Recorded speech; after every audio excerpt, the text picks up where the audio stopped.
Hi, hi. Hi, Kumar. Hi, everyone. All of you all have to share very well in this marketing talk. Hi, Kamal. Hi, Rohit. Morning, sir. Very good morning.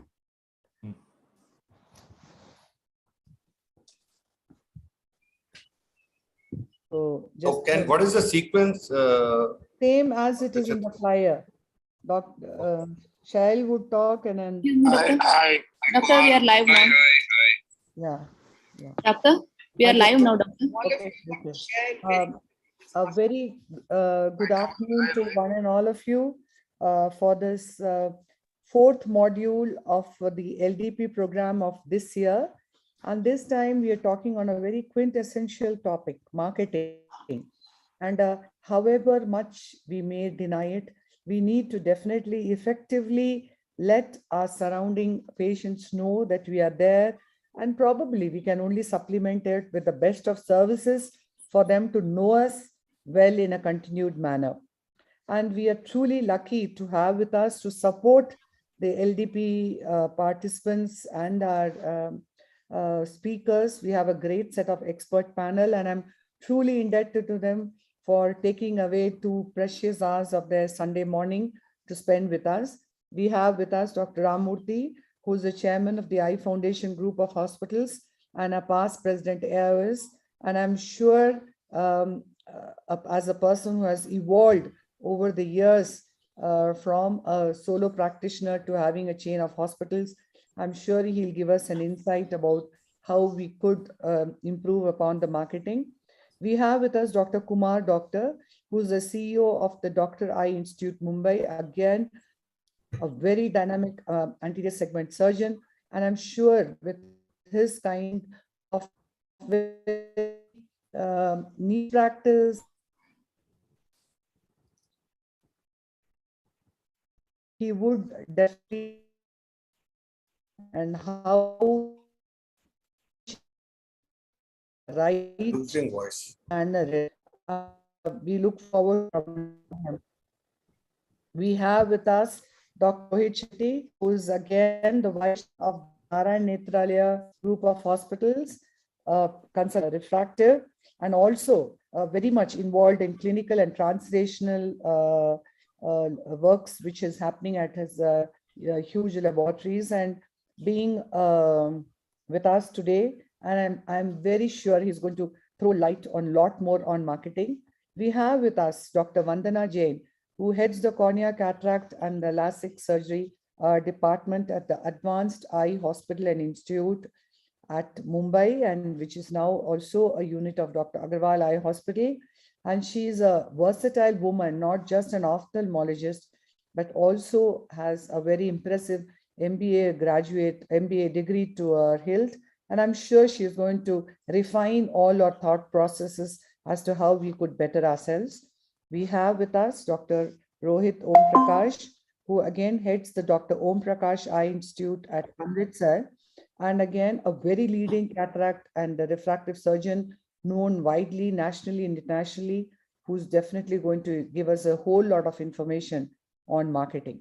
Moderating with me are my colleagues, ARC team, Satyajit Sinha, who's the chairman of the ABI Institute based at Patna, who's again an anterior segment surgeon, and he's also a member ARCEs for a second term and a very widely known personality nationally. We have also co-moderating with us is Dr. Harshul Tak, who is again a very leading anterior segment surgeon, dynamic and versatile from Rawat Eye and Phaco Surgical Center, Jaipur. And not just that, he evolved this wonderful life beyond ophthalmology, which has brought a whole new range to expose the great skill of ophthalmologists as a whole. And he definitely would tell us how one should market oneself. So without wasting any time, I would like everybody to stay muted so that we can do justice to each speaker who is going to talk with a lot of passion and have been really chosen with a lot of thought. We have with us our first speaker for this very interesting session on marketing, Dr. Shail Vasavda. Now, he is a senior consultant at Raghudeep Eye Hospital at Ahmedabad and is a very dynamic surgeon and has a whole lot of publications in peer-reviewed journals and many presentations, both nationally and internationally, and has won innumerable awards. He would tell us what is most important for all our practices. That is, internal conversions is the key. And let's hear from you, Dr. Shail.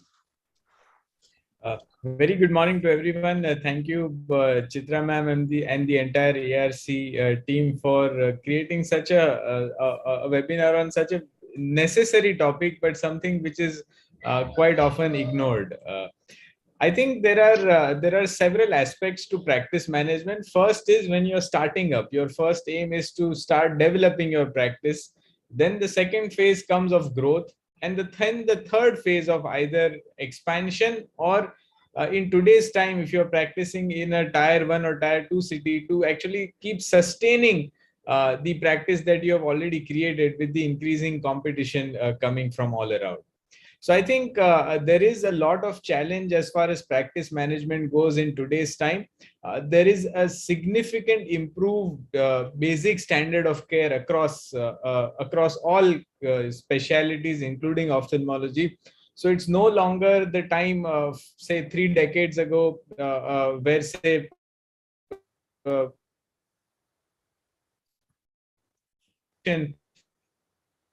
Would you have some network? For this or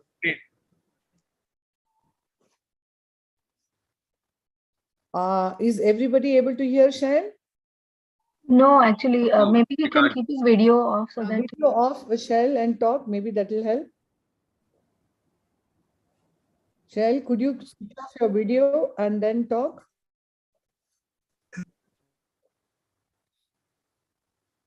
Dr. Shail, are you with us? Got disconnected, looks like.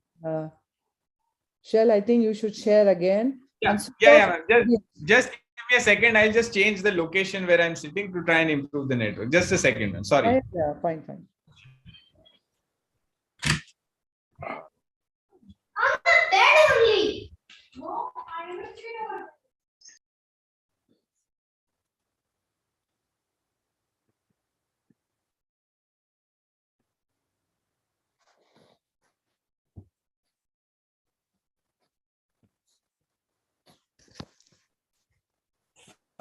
Ma'am, is the voice better now? It's better now. Maybe you try switching off your video because your voice is breaking.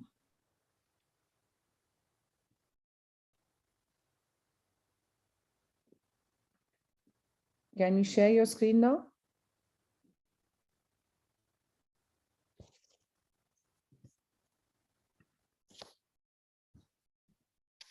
Sorry about that. So I think there is definitely an improvement in the basic standard of care in all forms of practice, including ophthalmology, and this leads to increased competition. And now you also have corporates who have unending spending capacity. So all of these factors actually lead to sort of an insecurity that your practice needs something extra to push for more patients to come in. We also have the stress of investing in infrastructure. We have the stress of constantly investing in equipments, which keep coming every 6 months, and you almost feel that you are way behind, left behind if you don't have X, Y, or Z equipment. And there is also the stress of maintaining human resources. And amongst all of this, you almost forget how you need to practice, what science you need to follow, and so on and so forth.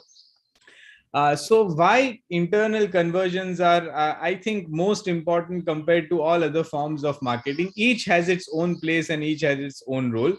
I think internal conversions are extremely important for patients who are particularly in a single or an individual practice. And there is limited time for that one person or two persons to take care of so many things, including patients, surgeries, OPDs, academics, travel, so on and so forth. And there are limited resources, both in terms of the amount you can spend for marketing, as well as the amount of trained manpower or capable manpower who can help you out as far as marketing goes. Remember that most patients still, although the times are changing tremendously, most patients still trust us. And therefore, most of them have actually visited you because they have some reference of either a happy patient who has visited you in the clinic or has undergone surgery with you. And therefore, it is actually our duty, not just from marketing point of view, but otherwise to offer them the best options that you have for them. The fundamental expectation of any patient who enters the hospital is to feel important. And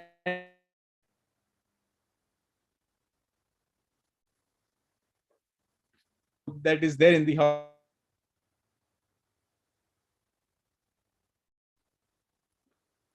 Shail, could you maybe change your connection to your phone or something? It's the network is very poor at your end.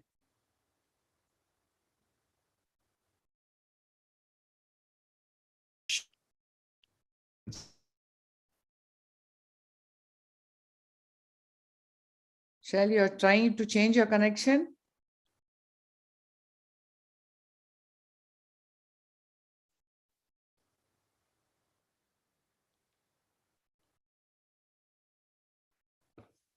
Don't know what is happening. Shail is with us? It got disconnected, ma'am. I think he's got disconnected, Dr. Chitra. Oh. I'm really sorry. There's a power failure actually here. So I've shifted to phone that the Wi-Fi thing has gone off. Yeah, now better. Yeah. So 1 out of every 4 customers are, leave because they feel they are less attended. And dissatisfied patients are likely to tell 10 people about their bad experience in the hospital, compared to a satisfied patient is not going to tell 100 patients. It takes about 5 times more money to attract a new patient than to retain an existing patient or get his family members to come. 2 out of every 5 patients are willing to pay for a more better procedure if given an option. And 90% of the unsatisfied patients will not come back again to you, and they will not even tell you why they left you or they moved to another practice. So this was a survey done by amongst Indian patients by a marketing agency, which was I think also supported by a couple of multinational ophthalmic industry companies. And what they did found is that 7 out of 10 patients in India are willing to pay up to 50,000 for a cataract procedure. And only 2 out of 10 patients of such types are actually offered a premium procedure in their practice. And the preferred source of information regarding cataract and cataract surgery in our country is still from an eye doctor or an ophthalmic surgeon, and not from counselors or websites and other forms. So this was an eye opener, that majority of our patients still rely on us as their primary source of information.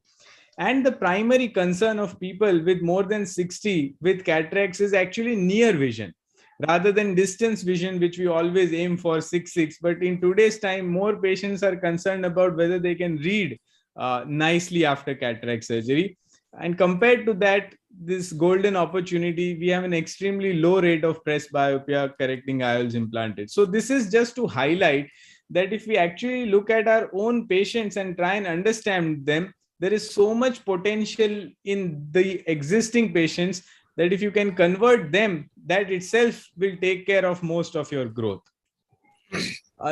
Methods of internal conversion. I think the most important method is to educate your team members, because if your team members are not convinced about anything new that you are bringing up in your clinic, the confidence will not show when they talk about any procedure or any process to the patients who are coming. So whenever there is any new equipment, any new surgery, any new machine, just talk about them and educate your own staff members about them.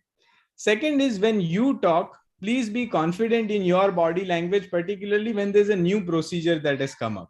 So say, for example, you have recently moved to contour, or you have recently moved to femtoLASIK, or you have recently moved to flax.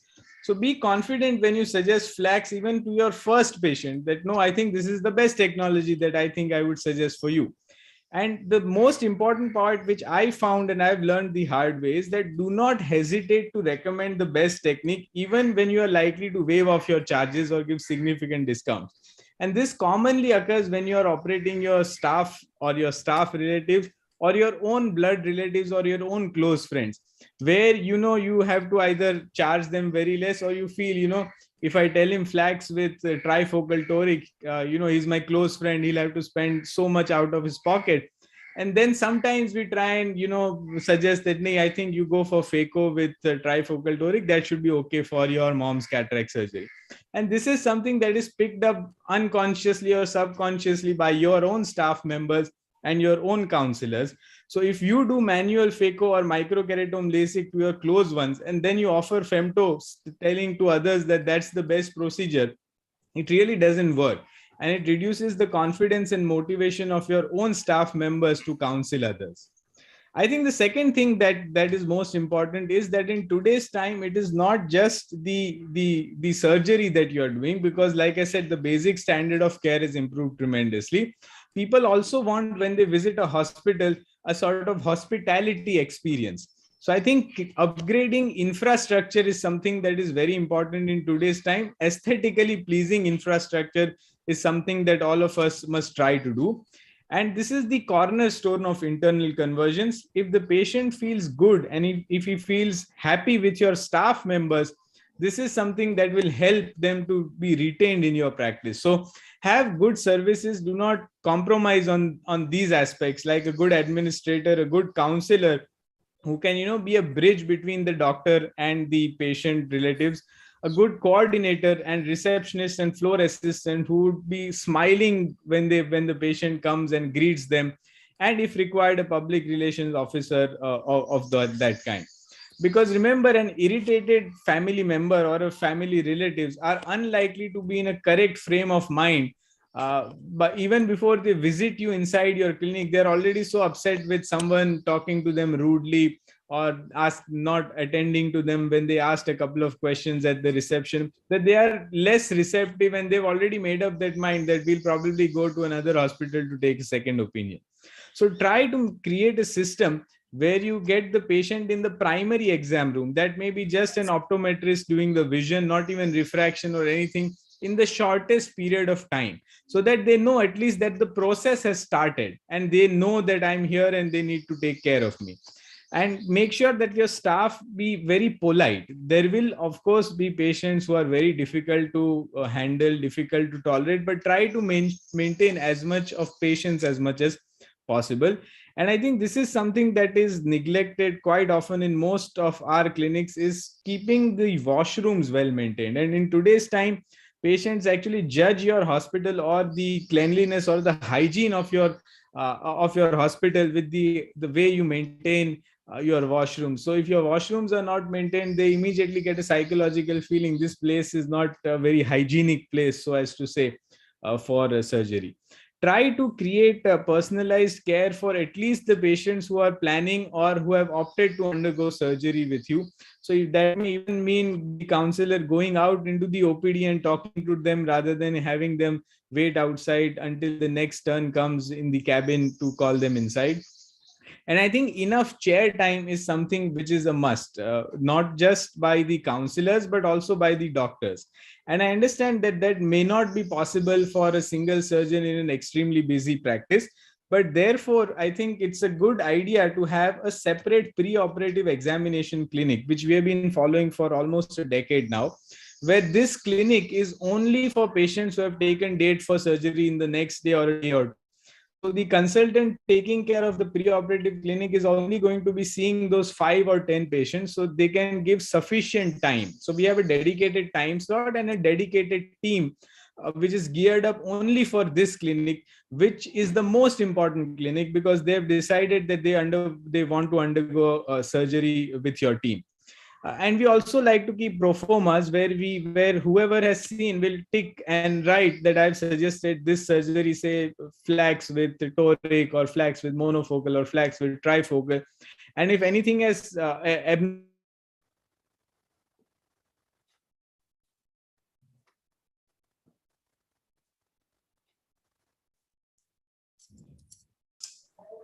Is it audible? Say, for example, in the OCT, poor retina or epiretinal membrane, that means the counselor knows that it's because your retina is weak that the surgeon has not suggested a trifocal for you. Also highlight the importance of the accreditations that you have worked hard for. So the accreditations like the NABH, the ISO are something that you have worked hard for, and because you are following these certain kinds of processes, it's something that should be highlighted, which means that you're following certain safety criteria. Do not hesitate to highlight your team achievements. So keep a place in your clinic outside with, say, nicely kept places where you can highlight your awards, your achievements, the certificates, photographs, so on and so forth. That also helps to build up confidence amongst the patients sitting outside who have just come, say, for glasses checkup. But then if they talk to someone outside, and somebody asks them which is the best place for cataract surgery, they may think of recommending you. There are several brochures and other materials that are now readily available, and each company is going to provide you with a host of their own materials, their own brochures. I would suggest avoid company brochures because they sometimes tend to over promise and over glamorize everything. So although they may give you everything, we at our clinic make sure that we do not use a single company made brochure, and we actually customize the brochures to our clinic. So have relatable photos. Don't have foreigners in the photos of your brochures, because patients don't relate to patients playing golf. 90% of our patients don't play golf, and most of the brochures from foreign company of AIOS will have golf playing and all those kinds of things.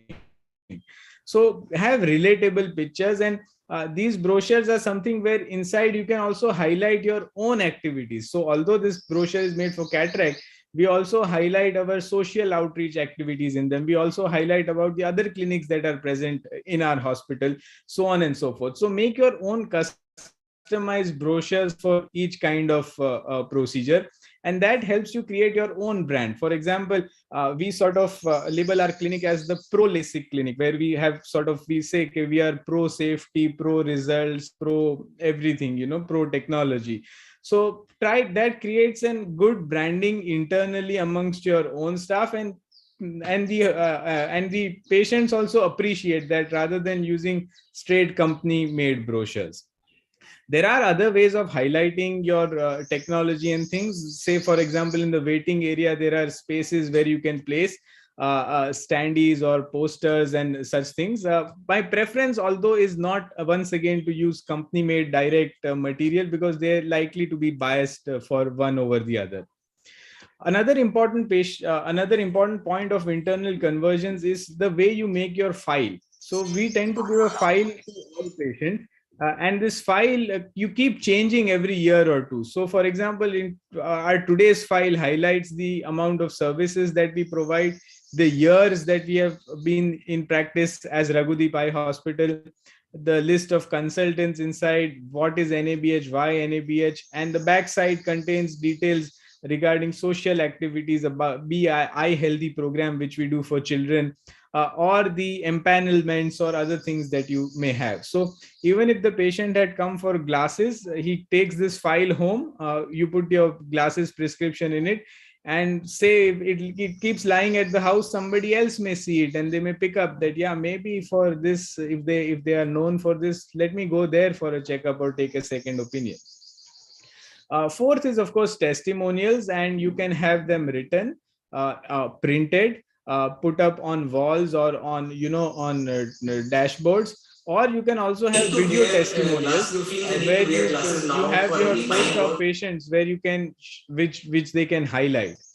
Also an important role of making educational videos for patients, and this is not for putting on social media, but sharing with your patients who have, say, for example, planned for cataract surgery, have undergone counseling, but they're still not sure whether they want to go for, say, flax or phaco.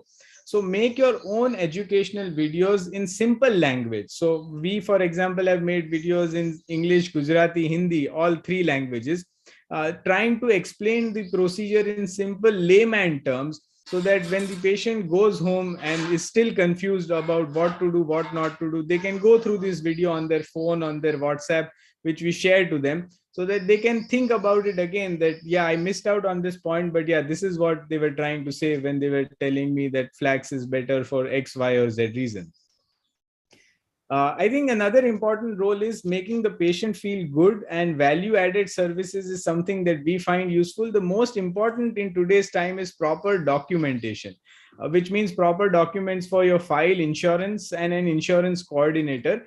Because if patient has an happy experience post-operatively, say for example, they had some rejection or some query, and they pass it on to your insurance coordinator, and they respond in a day or two and help them out in giving a good reply, and if the patient gets more reimbursement from their insurance, they'll always appreciate and remember that this hospital was not just interested in operating and getting the money for me, they were also concerned about the fact that I should get my worth from the insurance. Another thing that we practice in our practice is to give vouchers.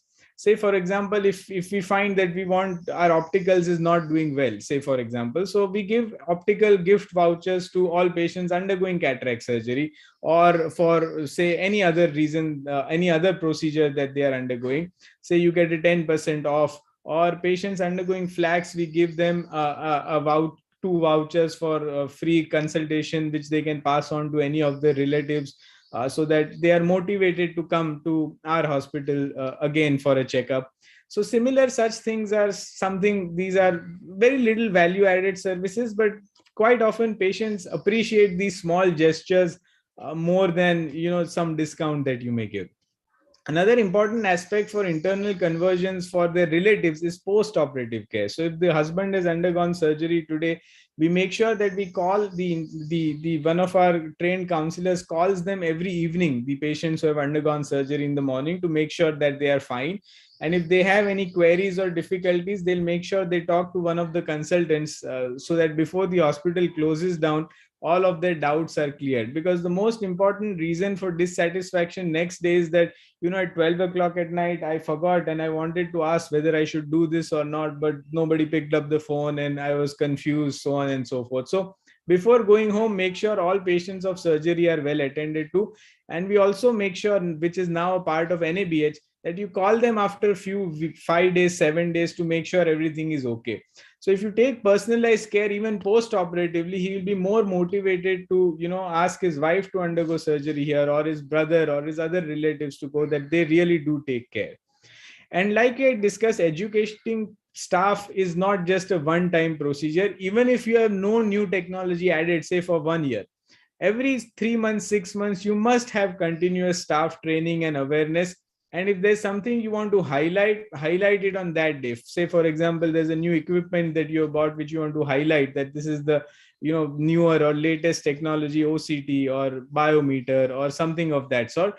So try and create a sort of small event that creates an importance to the new technology that you have added completely.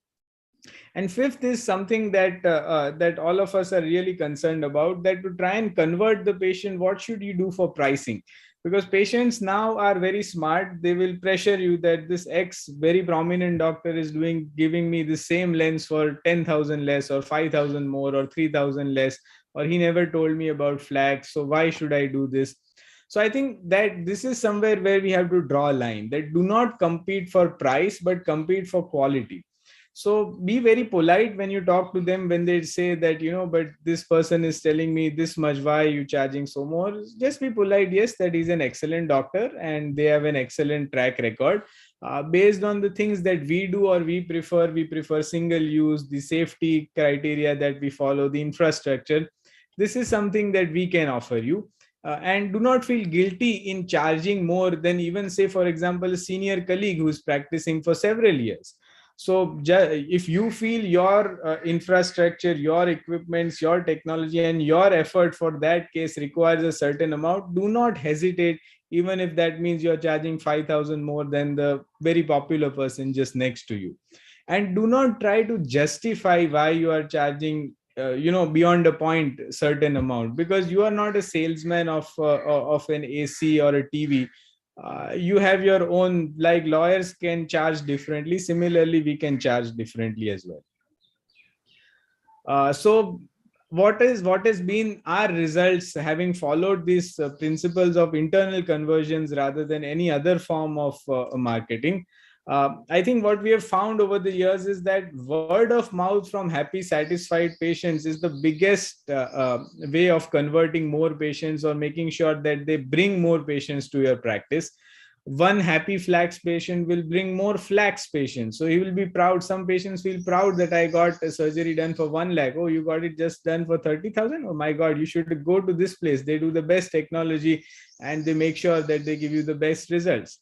And it's similar for femto LASIK, for Contura, for premium IOL, so on and so forth. So if you create and give that impression to the patient that this is the value that they are getting, they are likely to bring more similar category patients to you next time rather than lower category patients. And based on our own, following this strategy, we in our practice, we have more than 50% conversion to flax, which is increasing year on year. We have more than 50% conversion to Contura femto LASIK. We have stopped offering blade LASIK completely for the past 7 years. We've been able to maintain a stable surgical and OPD volume over the last 5 years, even over the period of transition, because that's a time when you are really worried that you feel insecure that if I don't offer pricing advantage or something, my practice will go down because now X name is missing or Y the surgeon has left to another clinic, so on and so forth. So I feel if you can, in a tier 1, tier 2 city, if you can maintain your stable surgical OPD volume, that itself is quite an achievement to say. The also other advantage is that you become known as a non-advertising hospital, because now people sort of quite often many have a sort of negative impression that the hospitals even otherwise are extremely commercial, so on and so forth. So by avoiding any form of other advertisements, you sort of maintain the relative sanctity that patients tend to expect from hospitals. And in the end, do what you feel is best for the patient, and do not feel pressurized by what other practices and others are doing, because each practice is unique in its own way. And you have to fine tune your own marketing strategies based on the aim, the goal, and the way you practice. So thank you very much for the patient listening, and I'm sorry for the internet issues. That was a wonderful talk, Dr. Shail. I'm sure all the expert panel would heartily agree. It was very well done, and it covered all the salient parts of it, and you shared it so honestly and completely. And I think that was really very useful for us. So I think we need to discuss some other aspects of how to enhance surgical conversion, because what you said was so completely clear and distinct. So let me take this first question with Dr. Rohit Chetty. Dr. Rohit, we've heard an excellent talk from Shail now, but now when we are now talking only about internal conversions, we are not dwelling about the marketing, which Shail says is not necessary. We will come to that later. But to enhance the internal conversions, would you believe that you would evolve some kind of an incentive pattern to drive it further? Thank you, ma'am, and thank you, Shell, for a very insightful presentation. I like the concept of internal conversion because we believe in it perfectly completely in sync with what you said. Because entire efforts of ours, even we see around close to 1,300 patients a day, everything depends on how you try to convert your patients you're coming for you from internal sources.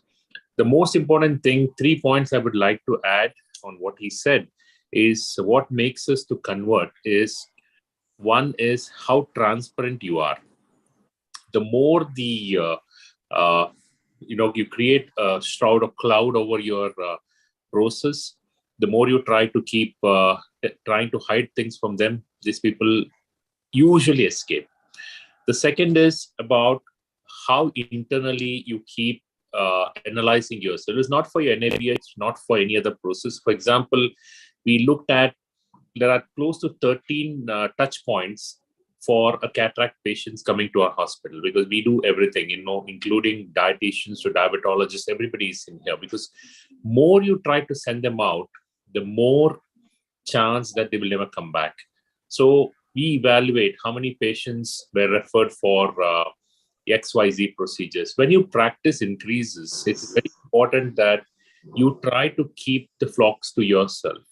So that is where I think it's very important to invest on. For example, we do also have a treadmill, echo, and a full-time cardiologist, because we felt that minute you refer the patient because of some changes, they never come back.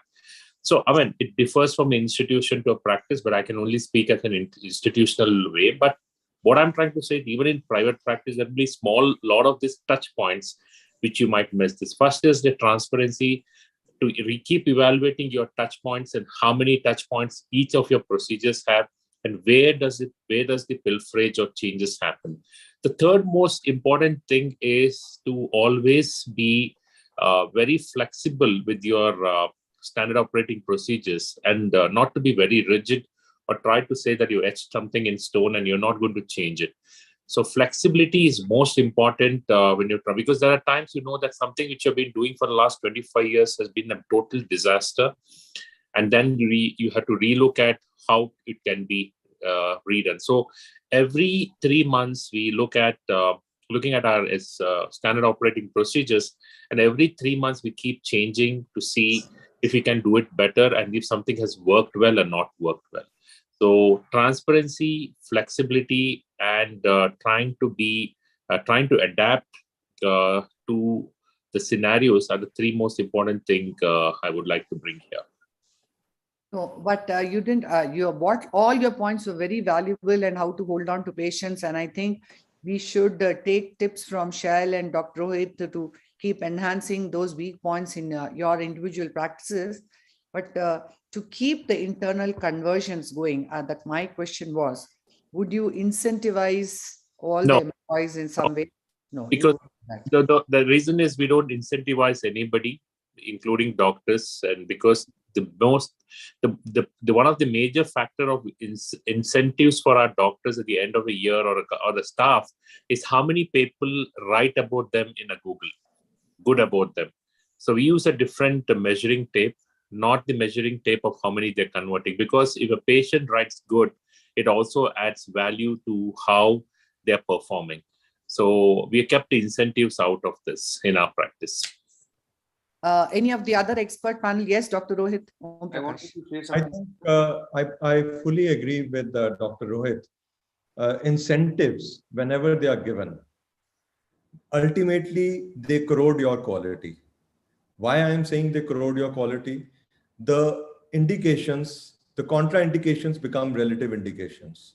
So in the long run of the institute, it is always not to give incentives.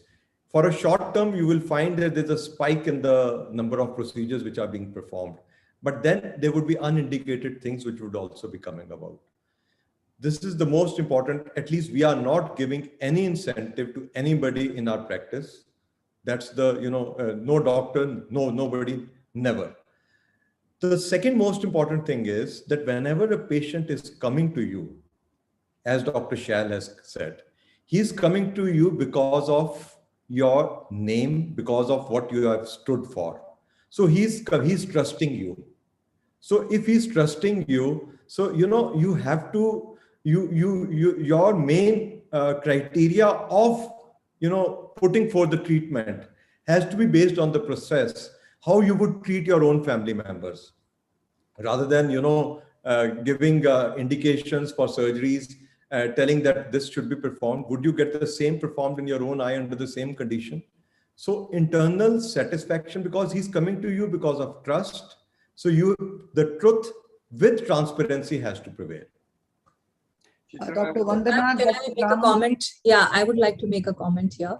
Even though, I agree. And first of all, ma'am, thanks a lot for having us all here. It's a very important topic.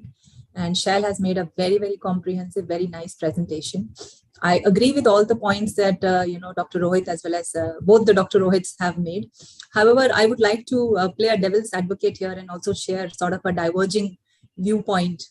I think I agree that, when you incentivize certain staff who are critically involved, let's say in the conversion, then you're putting a wrong incentive in their mind as to the conversion.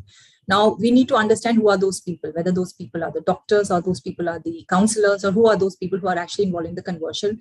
Actually, incentive can be actually structured in the right manner for the entire organization. Because as Shell mentioned, it's actually the whole organization which is involved in improving the conversions, right from the way the patient is greeted at the reception, the customer service, the operational efficiencies, the communication skills of your doctors, their results that they are delivering, and of course, finally, your counselors and post-operative, your OT staff and everybody, right? So I think if you are sharing, and if your organization is growing, and if you're sharing part of your growth with your staff, which is over and above what you are giving them as a payment, as their salary, I think that is fine, because that motivation, that everybody is going to be part of it, not just the counselors or not just the doctors.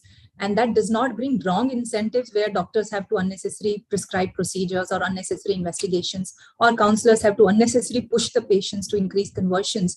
That does not happen. Whereas at the same time, you are motivating and incentivizing everybody. So we, in our organization, we give a quarterly incentive to the whole organization, which is exactly the same. There is no difference in the in the incentive, the way they get it. Based on their salary structure, they get the incentive. It's not more or less for the counselors or for the reception staff. It just aligns everybody together, is what I would say. Second point that I wanted to make was which I think Shal touched upon, but I would like to emphasize, since we have experienced it ourselves a lot, is the training of the staff. Because your internal customer, which is your staff, is the actually most important customer. If you don't take care of your own internal staff, then your external customer, which is your patient, is not going to be taken care of well by your staff. Because we as doctors, we probably spend 5-10 minutes out of 1.5 hours that they're spending in the hospital. So training of the staff and critically analyzing your processes. A lot of times, if let's say some staff is not working properly, we are very quick to blame the staff that why you did not do this, why you did not do that, without actually critically analyzing the processes, that may be the inefficiencies in the process itself. So two things I would like to emphasize. One is critically analyzing the processes, that how the organization is functioning and where there are issues which are creeping up, because of which staff is not able to work properly. And second would be training of the staff, because training cannot be less emphasized. You train somebody once a year and you feel that you've already trained them, that's absolutely not sufficient.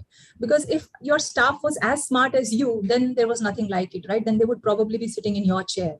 And we all need to recognize that some of your staff is not going to be as smart, and they'll require repetition multiple times. So training, building training, and having it repeated after every quarter or every few months, I think is also essential. Chitra, can I add something? Sure. I think I cannot agree more with concise. Vandana. Hello. Let's all keep it very concise so that more. Okay, I'll just summarize. I think, Shell, beautiful presentation. Whatever you spoke, very close to my heart. That's the way we've been working. We are slowly growing.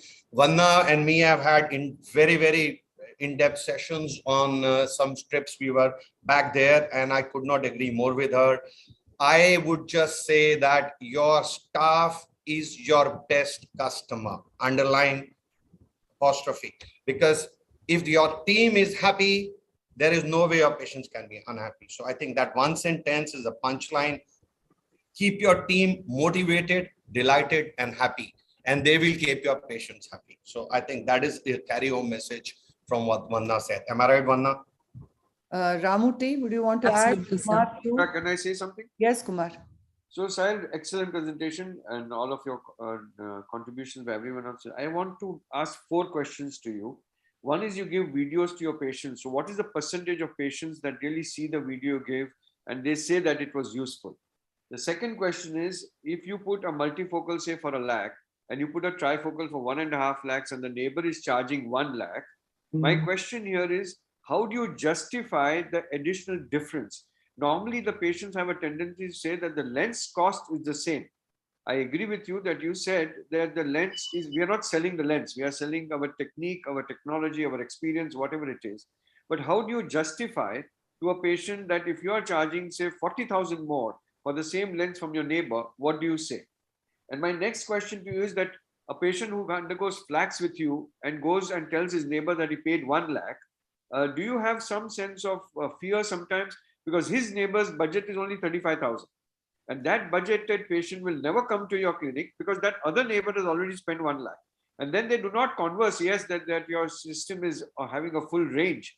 Then do you have a thought process that only 1 lakh patients will come to you and the 35,000 patients will not come to you? And have you ever had a dropout? Like one patient has had one flax in one eye, then they come back and say, no, we would prefer to not have laser for the other eye. What is your analysis on that?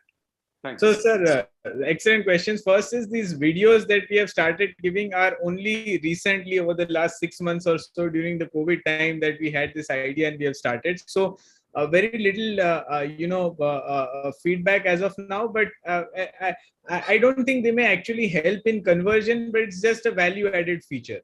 Okay. The second aspect is absolutely correct that how do we justify? I think what we used to do initially was to try and justify in the fact, take pride that we used to give brochures that, we use single-use devices, importance of single-use, not repeating use, so on and so forth. Now, I typically tend to say that, this lens, you can get it done for free also at a trust hospital, and somebody will charge 2 lakhs also for this.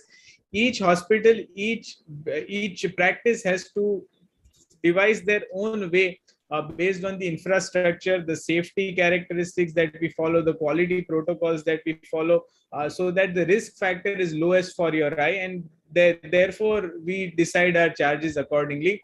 I sort of tend to brush it off that I don't want to know what somebody else is charging more or less. It's everyone has their own way of deciding this. These are our charges. So I generally try to avoid that talk by saying that, yes, of course, there'll be people charging even less than what you're quoting right now. I'm sure you'll find them. And the third thing is, yes, it's a double-edged sword doing more premium patients.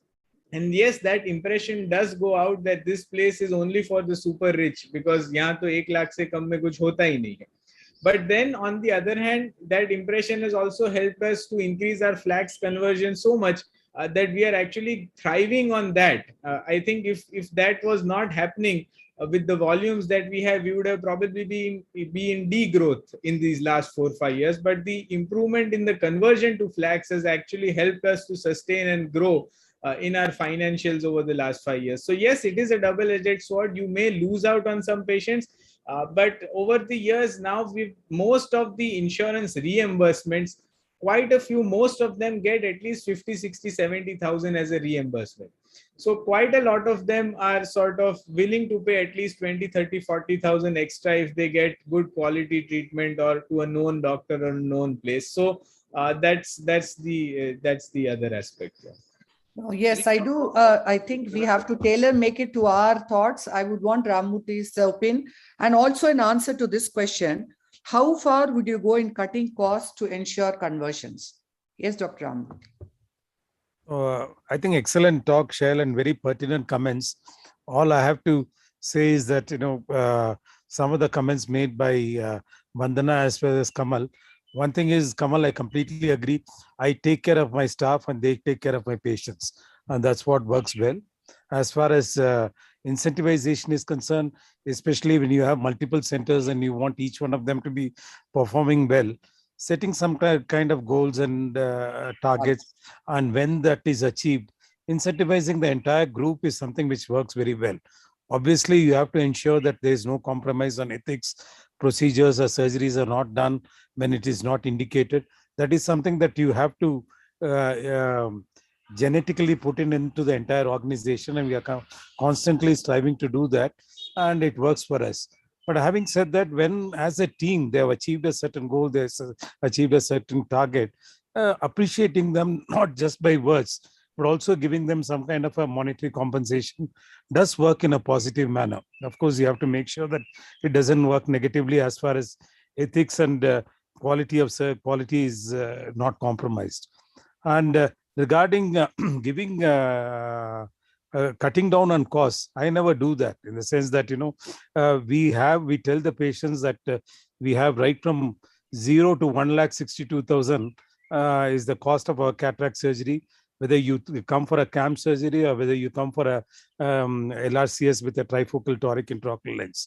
And sometimes when a patient gets into a conversation about reducing costs, more to just make them happy, you say that, okay, a couple of ₹1,000, not just me, but all our counselors or consultants are enabled to give that kind of a concession. They get into a greater conversation beyond that, then we tell them, yes, we have lower packages, you can go for that. That will also give you a good results. It's not necessary that you have to go for the highest package, because every patient of ours fills in a form where they tick off their experience in the hospital. One of them is the cost. And somebody who has got a multifocal done with LRCS ticks cost of the treatment high. We always tell them, they already know it. We tell them, yes, you could have chosen something which is less expensive. And we have had people from the same families, the neighborhood, where one person has gone for a more expensive procedure, another has gone for a less expensive procedure. But we say this is it's transparency in the sense that they are made aware that these are costs for the different procedures, and you offer it, you pay the right kind of money for that, and they get value for it.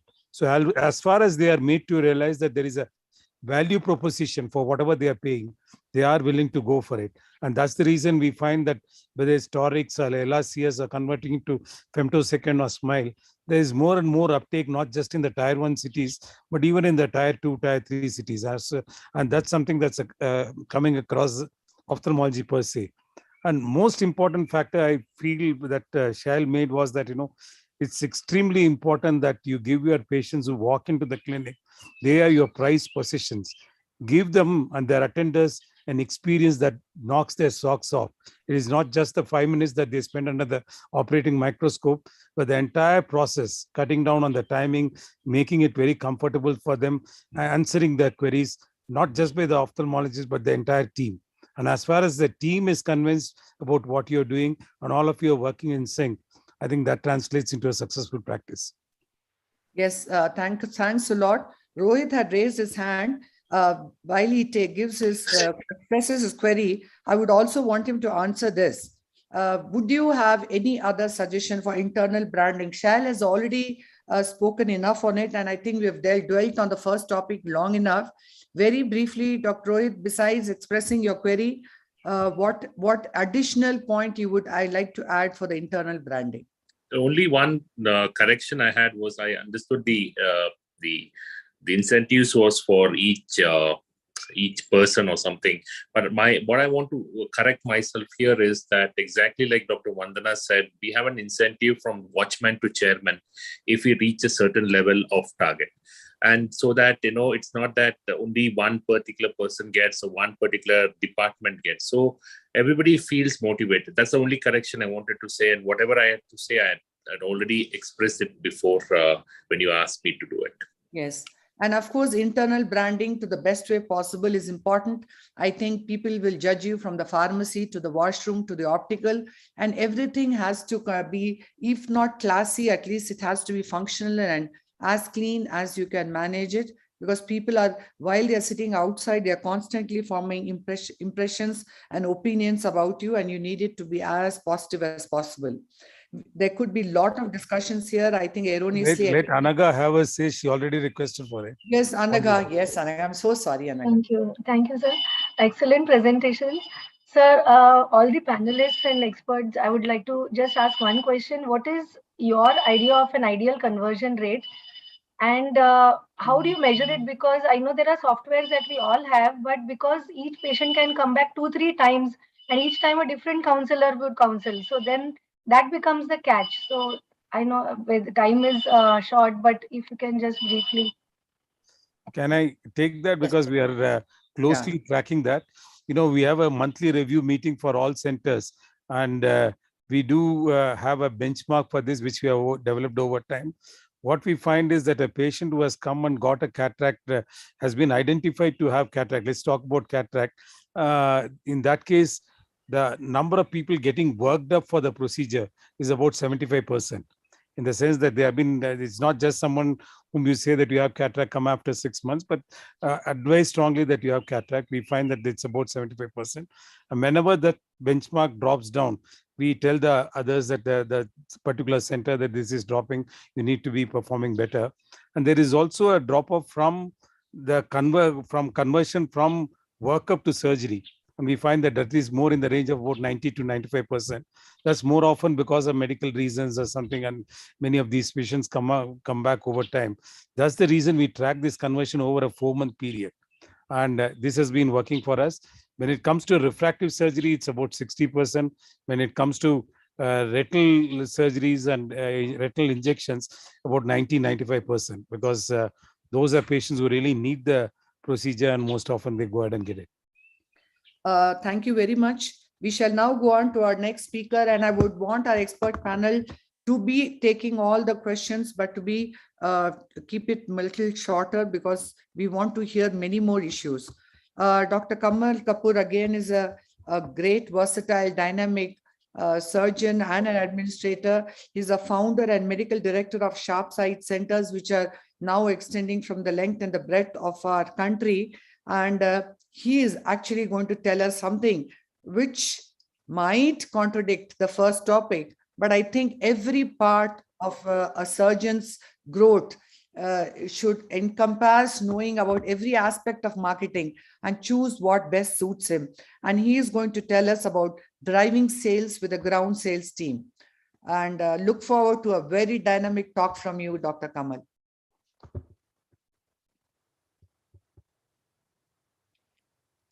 What? Your network has gone or what? Am I heard? Yeah, but I think some issue at his end. He started his screen sharing. I don't know what is happening today. Sir, you're muted, sir. Dr. Kamal? Hear me? Can you hear me now? Hello? Yeah. I think there was a glitch in the system. Okay, so I'll go on the screen share. First of all, I think Dr. Chitra, it's an amazing stuff you're doing out there, bringing out these things to the practitioners.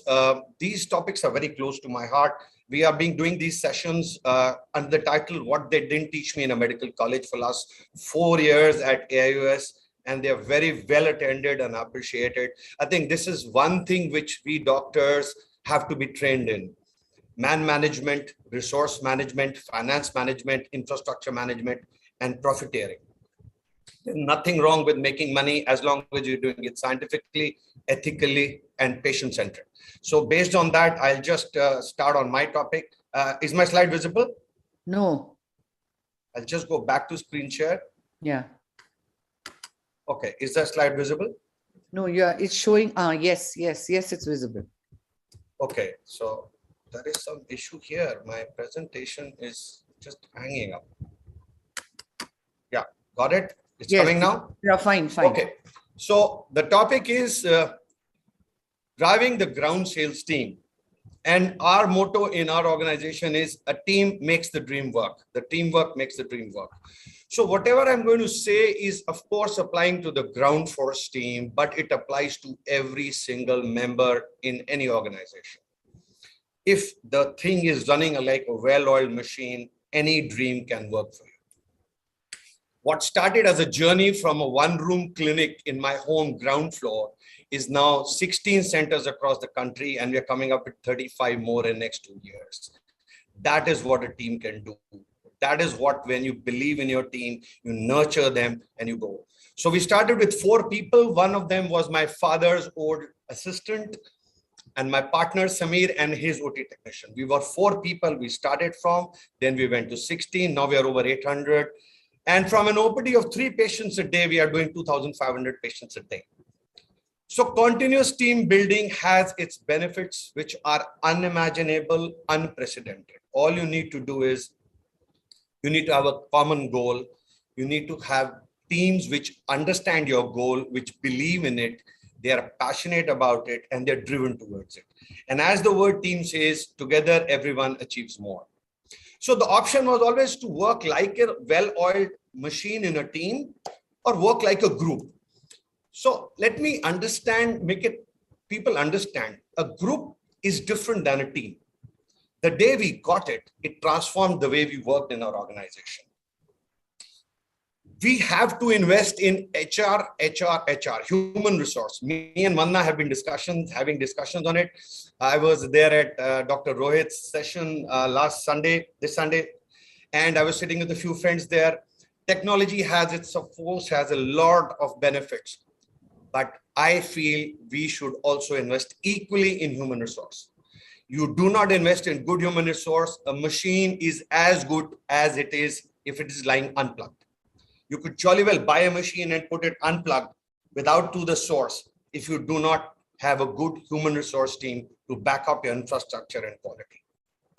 So difference between building a group or a team. A group is always a collection of individuals who are coordinating their efforts towards contributing towards a goal. Whereas a team is a group of people who have one goal. Now, let me give you an example. A cricket team is a team with a goal to win the match. A group is, let's say, a group of managers managing the team who will have to manage the team getting there, doing the infrastructure, looking after their stay. That is their end goal. But a team will have one goal where everybody is contributing and interdependent and answerable and responsible towards that goal. That is what differentiates a team.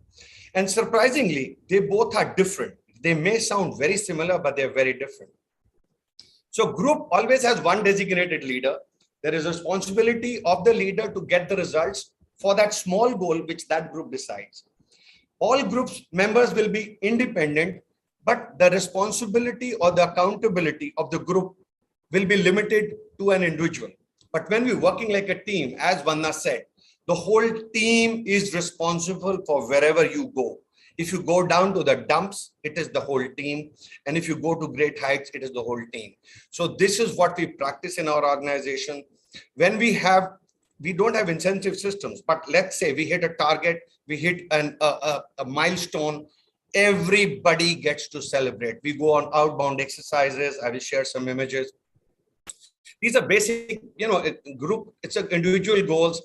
Now, when you focus on serving more people, now this is patients and your team members. The moment you serve more and more people as your team members, you're also serving them. They are your teammates, your sales team, your ground team. They are your people whom you serve. They will get more money for you. This is a gimme. Now, I just want people to see this small 1-minute video. This is something very, very interesting. Just see. This is what a team is. See what happens. Each small part at the right time is ending up doing what it's supposed to. And it is interdependent on each other. None of them is independent. Everything is giving a push or a change of direction or a directional push to the next part. And see how everything beautifully starts working.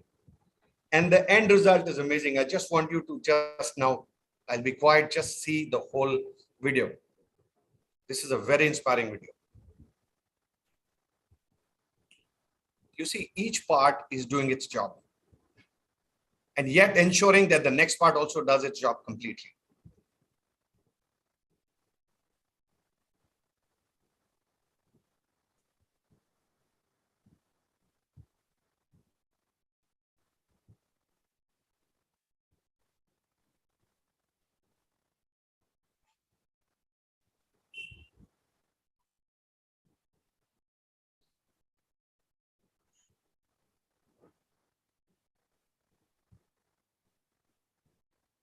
There is no independence. Every step, there is an interdependence. One step goes wrong, the whole team fails. That is the level of responsibility.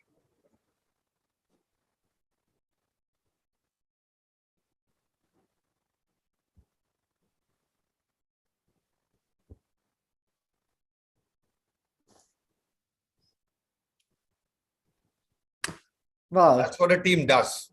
Each part comes into action when it's supposed to, helps the next person to achieve its goal, and together they are held accountable for the net goal.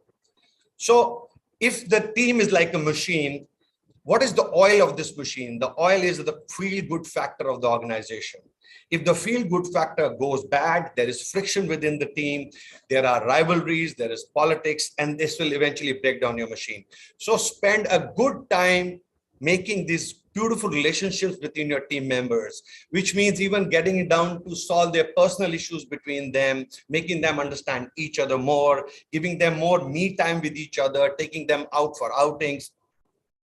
Supporting and training, as Dr. Vanna said, train, retrain, retrain, retrain. There's never an end to it. You cannot count on the intelligence or the perception of everybody could be similar in your team. So what you need to do is bring up a point, train someone, train again, then you train the trainers, depute people who will keep training them again. So as the team gets bigger, you train the trainers, they will train the next guys, and every 1 to 1.5 months have sessions. We have multiple role enactment programs where I will go as a patient and ask questions to my counselors. I will go have 10 questions put out to my sales team, what a normal patient would ask, and then have them answer in front of an audience of 400, 500 team members, so that everybody is aligned to one thought, one template of answering questions. Our peons, our people who serve tea, our front office, our counselors, our marketing managers, our even finance guys are exposed to these kind of sessions, so that everybody is having one thought, one template. Because for a patient sitting in the organization, anybody you wearing a uniform is a sharp sighter, and he is free to ask questions to anybody walking across. So everybody should have one basic knowledge of everything which is going to go. So marketing strategy for your sales team is very, very important. Once you are clear where you want to go and what is the path you want to go, where we want to go and what is the path, we will create a mess. So first of all, we as the team leader should have templates. What is it that are required to be there? And then bring it backwards, discuss the requirements, bring the team on cross-table discussions, make everybody a part of the team. So if the team is not aligned to the goal, you may achieve a target, but you will never achieve your goal. Classically, if somebody is told to just lay a rail line, but if the direction or the orientation is not well defined, this is what you'll land up with. Now let us see, what does a patient want? Patient wants safety, quality, and value for what he gets. What does my surgeon want? My surgeon wants patient fulfillment, professional fulfillment, and of course, profits and remuneration. Does my sales team want anything different than my surgeon? Just let's see. They nearly want the same thing. They want the patients to be happy, because no sales team or no ground staff wants to hear bickerings of a patient who walks in that the patient is not happy or the patient does not have a good experience. And they all feel very proud when the patient walks back praising the whole organization. So patient fulfillment is a common criteria. So what we do is we share the outcomes, we share the patient testimonials, we invite these happy patients for group discussions in front of our team. So let them feel proud of the organization they're working for. We share the achievements of each staff as a group and as a team in front of all. We applaud people in crowds, in groups, but counsel and reprimand only when they are alone. We do not pick up people or call them on account in front of other people, lest we hurt their ego or we hurt them. And everybody is sensitive to that. Role model play, as I said, we have people walk in as patients, ask dummy questions, which are given by us. And we have different people answer from their own experience, from the background they come from. And then we collate all the answers, make template and share it with all team. These answers are given to all the team. So if the patient can often ask questions, even to my peon who opens the door, there are a few basic things which the peon can answer. And beyond that, he says, okay, this is the person you should go to. Lead by example.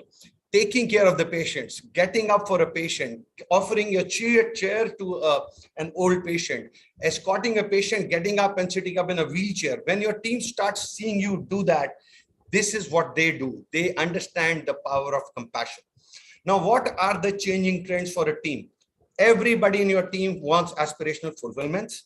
They want good remuneration, good rewards. They want to gain new experience. They want to learn new things. They want growth opportunity, and most of all, they want pride of work. If you are able to give that to your ground sales team, You don't need anything else. You just have the basic ingredients. So slight amount of HR skills and a clear strategy, sky is the limit. Now, why are teams important? First of all, people will be amazed at the amount I work. I finish my work around 5 o'clock, I'm back home. Sundays, Saturdays, I am off. Most of the times I'm enjoying myself, partying, family time. How can I do that with an organization which is growing? That is because I have teams in place. I have time for family, friends, and passion. There are profits and earnings, yes, but you must learn to share them. You need to share your profits. So for everybody's knowledge, we have given out our shares in the organizations as ESOPs or stockholders in my organization. So me and my partner Samir hold a very minuscule part of the organization. Our shares have been distributed to the team. So that is the driving force between all of them, because now they all are the owners of this organization and they will bend backwards to make it work. Now, what is actually team doing? There are different sets of people, different sets of strengths, different learnings, but contributing towards one goal. This is what sets them apart. We do not spend time polishing people in their weak areas. We only spend time polishing their strong areas. We complement them with another set of person in the team who is good in something which this person is bad. Because spending time on people's weak areas will waste more time and will not probably give the desired results. So how about building a team of people with different sets? It's like having 3 good batsmen, 3 good bowlers. It would not make any difference if I have 11 good batsmen in my team and no bowlers or no fielders. So everybody has to add to the team with their strengths. We have to nurture the teams, give them growth opportunities. So how can you best make a team? First of all, trust gets biggest trust. So first you need to trust them wholeheartedly. People will be amazed. We have new centers opening. I have not even gone and seen the place. The construction, the infrastructure is finished by the team. I just go one day before the inauguration just to applaud the beautiful work they've done. And that's let so much of time spare for me to plan other things, do my clinical stuff. Even in my own team, I've divided.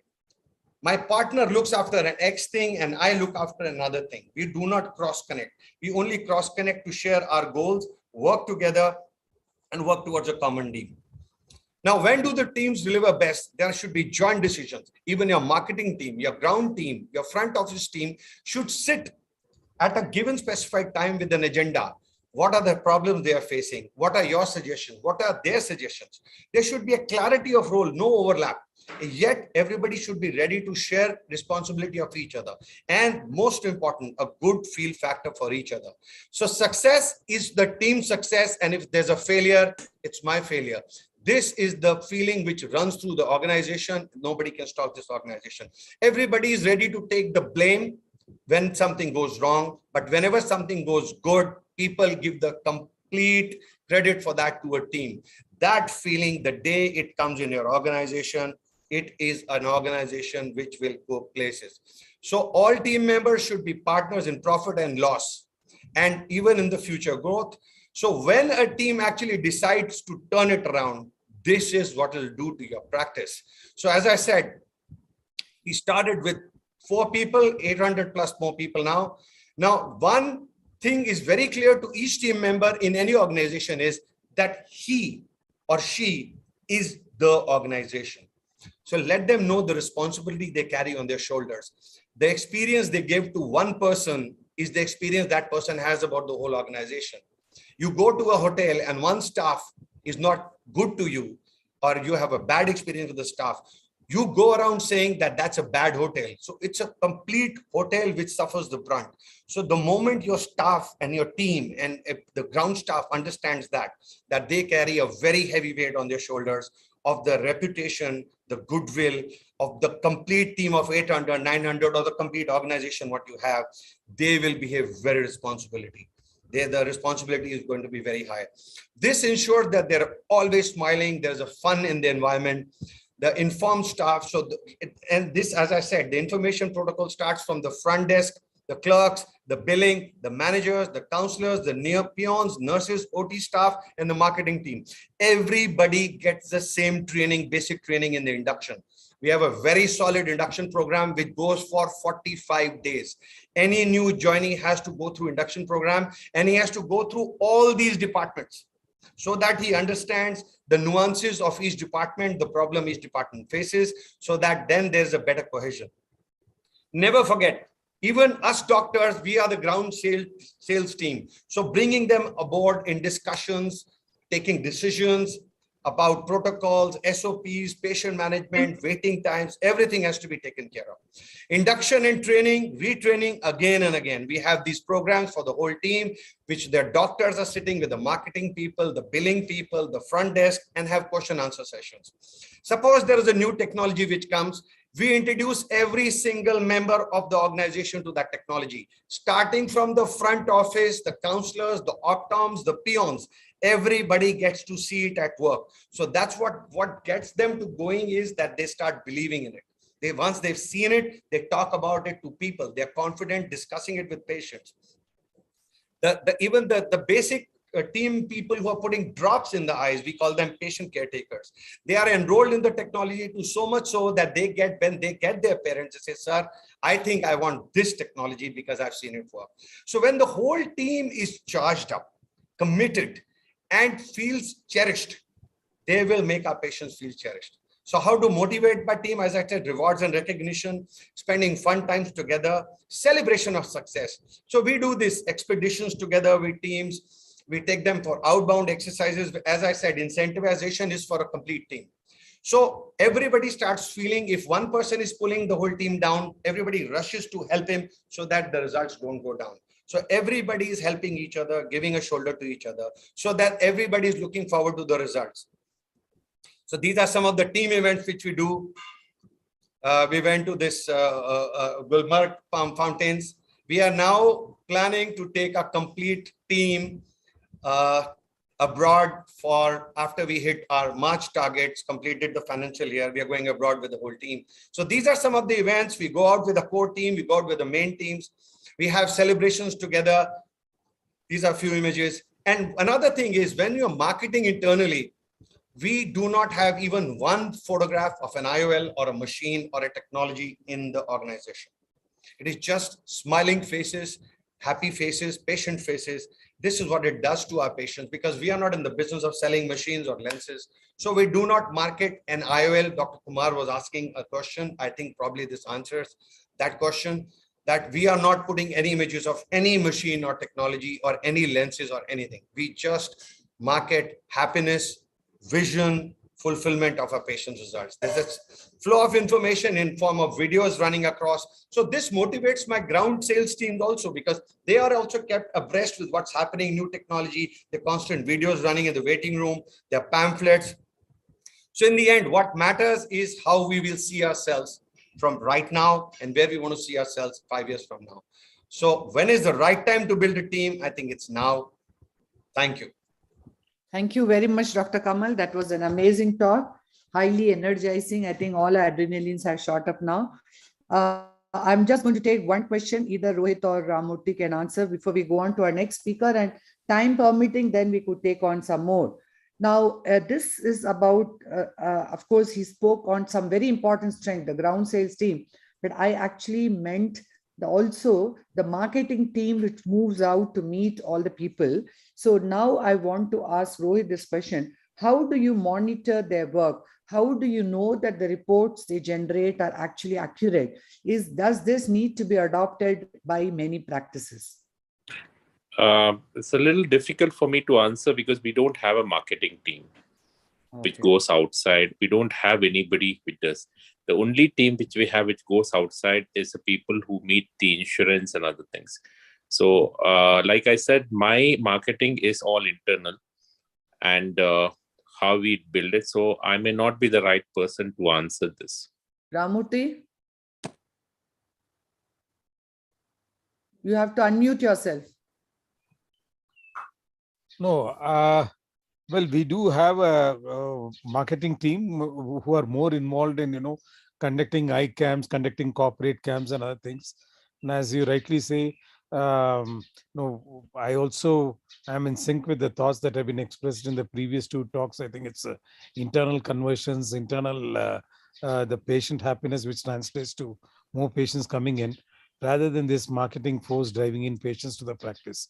And it's always a difficult to monitor their performance, ensure that they're performing optimally. So yes, we do have them because there has a external connect that has to be maintained. But overall, they do play only a small role in our in contributing to the growth of the organization. I think the role of the marketing team is they expose you to many different stratas of the society. If your practice is concentrating not only on the upper crust, the middle and the lower crust, also to build up the courage to come up to your building. And when you are able to provide a range of surgeries right from the poorest of poor to the higher category, we even have a separate building allotted for the poorer and the patients, although we give them the best of facilities. And so our doctors going there and taking care of them, it's not that they have a junior doctors in the team, but to enhance this kind of information also, you need a marketing team. At whichever point of time our young leaders in this program I don't think they need to close their minds to marketing themselves ethically and strategically, because they need to tell the patients not just in that locality and in the surrounding villages and beyond that they do exist. And for that, having either you call them as referral team or vision care centers or whichever way, you need to draw people from all areas, all radiuses onto you. So we shall go on to our next speaker, Dr. Subdesh Kuyadil. Am I pronouncing your name? Yes, absolutely right. Thank you. Yeah, he heads the Center for Community Ophthalmology of Sadguru Netralaya Chikitsalaya. And Dr. Elish Jain spoke so highly of him. He said he would tell you exactly how to enhance your strength of your hospital by enhancing the outreach programs. So let's hear from him. Thank you. Thank you, Dr. Chitra, for this wonderful opportunity. I think my slide is visible, right? Yes. Okay, thank you. So when I say thank you for the opportunity, not just to speak, I was literally, it was really mind-blowing for me. A lot of insight I could really get from the speakers and also from respected panelists and moderators. I'm really thankful for that. And I'm also thankful to my organization for allowing me to represent. So the topic for me is, outreach make the brand reach, or we're talking about how do we, ensure your visibility. So let me just start with this. If you look at healthcare providers, any healthcare provider, be it in a general hospital or a multi-specialty hospital or a specialized hospital, the common scenario is you have a problem, you come to hospital. I mean, from a provider end, what we do normally is, I have a hospital, if you have a problem, you come to us. And this is what happened. But if you look at our eye care industry and our eye care legacy, we were always proactive. So typically you might have also experienced, if you put Google, anything related to reach out, though you are not putting any word of eye care or eye screening, but the moment you put reach out and health or something, immediately the eye care part will come. You see here, I just put reach out, approach and health. Immediately the first article came is the comparison of a cataract surgery. The point I wanted to make it here, if you look at the eye care industry among all the health industry, we were always being proactive, and probably that is something because our eye care industry is benefiting out of it. The point I wanted to make it very clear is reach out is something so far proven to be one of the best model to promote our own healthcare infrastructure and facility. So I think with that I'll start with, and I wanted to make it very precise that I have 4 important points to cover here.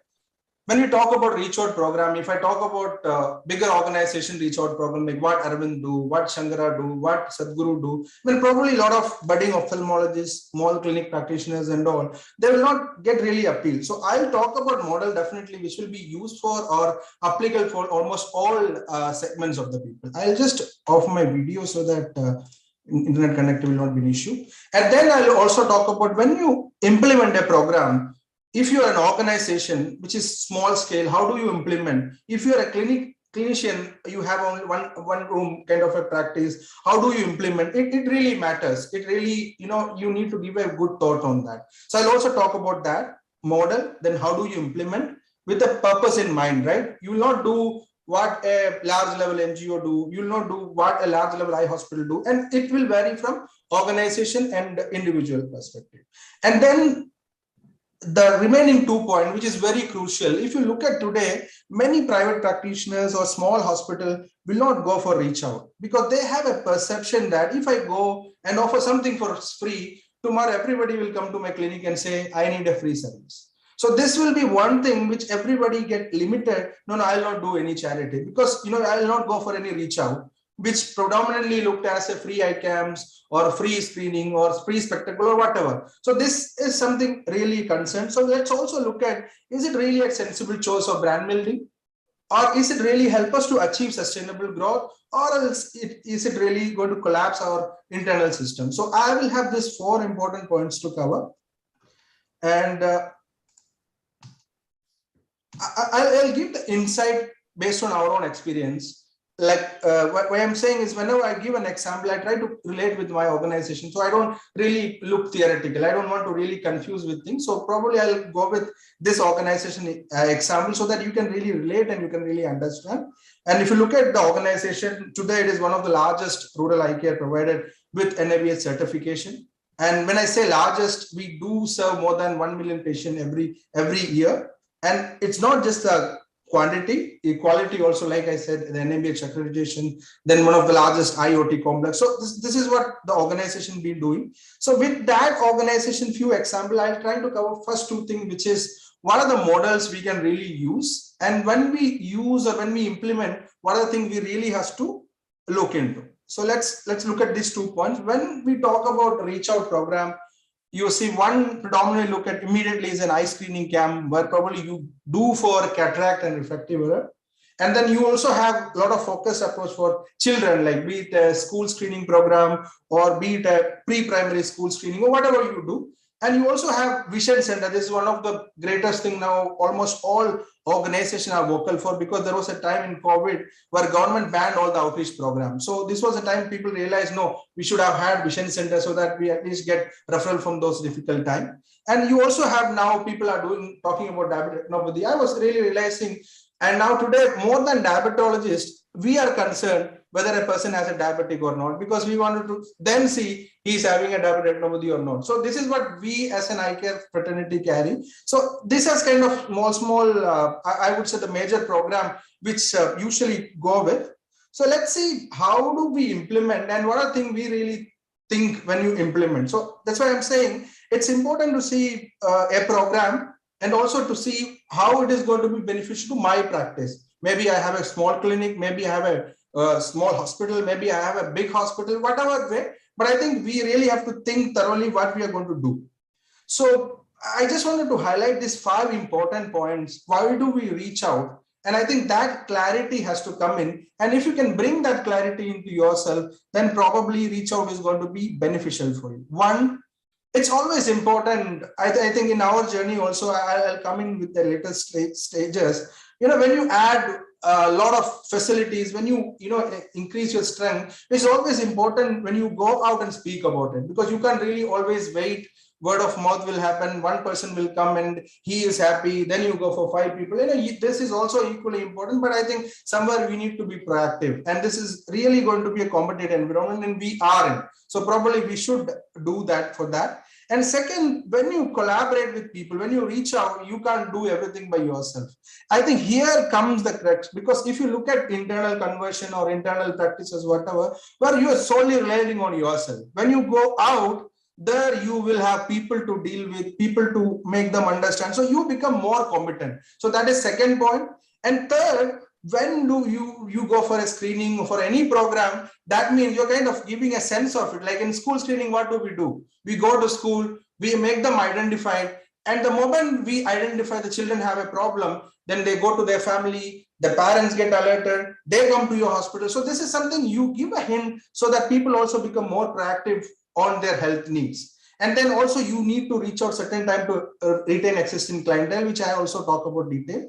And also when you reach out, when you do a lot of good activity, probably you will have a lot of supporters in the community. Tomorrow they are going to talk. We are not in such scenario. Every time we can't put a hoarding or we can't have a celebrity to talk about our services. So we need to have reliable ambassadors who can continuously speak about our services in the community.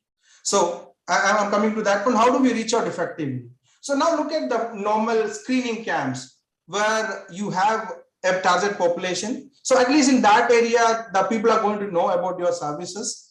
And probably when the screening is happening, they will go for your spectacle, the medicine. and those who are, let's say they are selected for surgery. And again, I wanted to tell you, we at Sadhguru today, we do reach out camp, which is specifically focused on free surgery, but also you have good segment of paid patients comes in. So it's not always about free surgery, but I just want to mention, when you go to a region for any services of any facility, let's say a screening camp, the entire community, it's not just the number of patients you screen, because let's say prior to 2 days you do an advertisement, you imagine who are going to hear about your services. It's not just the direct beneficiary, there will be a lot of people who are going to know about it. So in that aspect, it is really important.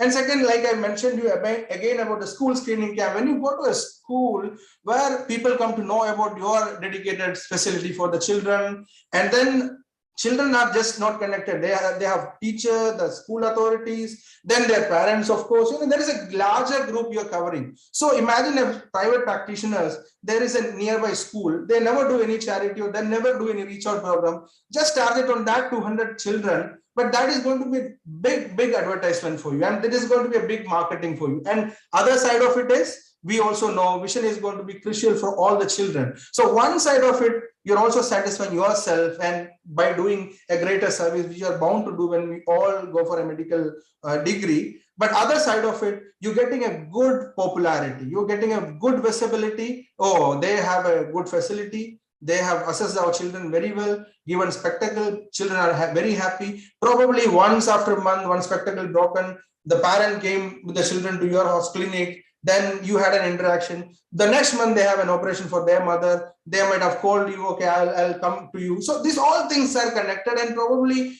the feeling we have is, no, let's not go for it, because I'm primed for private practice. And if I wanted to show my facility, I will speak to some marketing guy and they put some hoardings and all. No, this is going to be there because equally this is valuable, and this is actually fulfilling your own personal esteem as well. And I also wanted to tell, when a lot of private practice, small scale organizations, they're really worried about doing free services. Again, I was mentioning the same thing. They feel, no, I will not go for a free screening camps and all, then people expect free. So I'll tell you, there are a lot of other opportunity. Let's say you do a free camp for a person with disability. So imagine if you have a small unit or whatever in your region, and you go there and they have 100 and 200 maximum children, or the adults also, it will have everything, the person with disability, you have a screening camp for them. So imagine you are not doing for everyone. So tomorrow nobody will come to you. No, you give me 4 or 3 also. But you have a greater visibility of your services, and also your strength. You may give low vision aid, and there will be a lot of things connected to that. But I'm saying is, you can always think very strategically how much I can go, and probably this will have more impact than you putting a brochure or a hoarding in a city. Because if you look at cost wise also, if you can still are more, so reaching the one way you are promoting the hospital, second way you are also giving service. So that way it goes in, and there will be always reason. I mean, I'll tell you, now we have a lot of special days where we give certain services kind of to a certain segment, but then that is also important, because one, to reach out, second is also you're not doing it every day because you have a reason to do that. And this is another important I wanted to share, because we have a lot of facility and we have a lot of people connected to us. Let's say ASHA worker, Anganwadi workers. These are the people who are going to be vocal for you. But these are the people we ignore mainly. I mean, I'll give you an example. We go mostly to screen Anganwadi children, school children and everything. But most of them, we miss that group who are actually supporting us. So we have special day. I mean, let's say this is very recent Women Day, where we screened a good number of ASHA and Anganwadi workers. We screened them and we given them spectacle. Imagine the service we have given to them is going to speak for us for a very longer time. So I'm saying, charity or reach out program is not about costing. It's not about you are opening up free services for everyone. It is all about strategically positioning yourself in the community that I'm very competent eye care provider. People can come to me and they can avail services. And also you're showing visibility. So I'm also do a lot of services for the community because I'm part of the society. So this is kind of a very good strategical position, not just going and do some free surgeries or free checkups.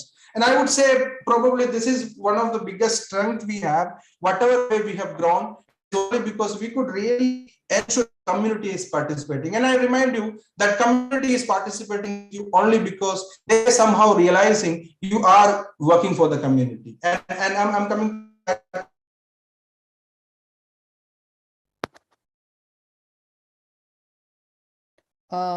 Dr. Subish, you are not heard.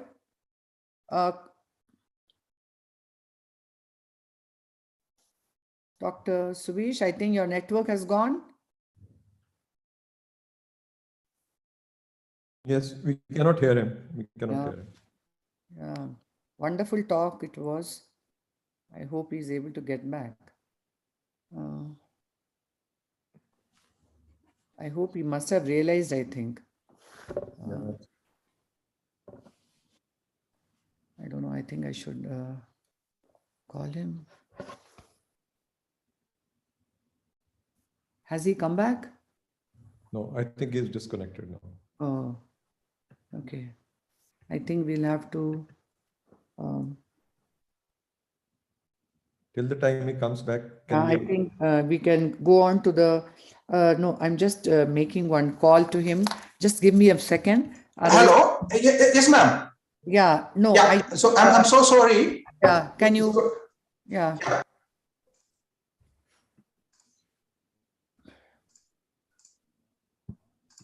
So I'm not sure how far you were able to. Till here, yeah, till here, yeah. Okay, so thank you so much, and I sincerely apologize for the internet issue.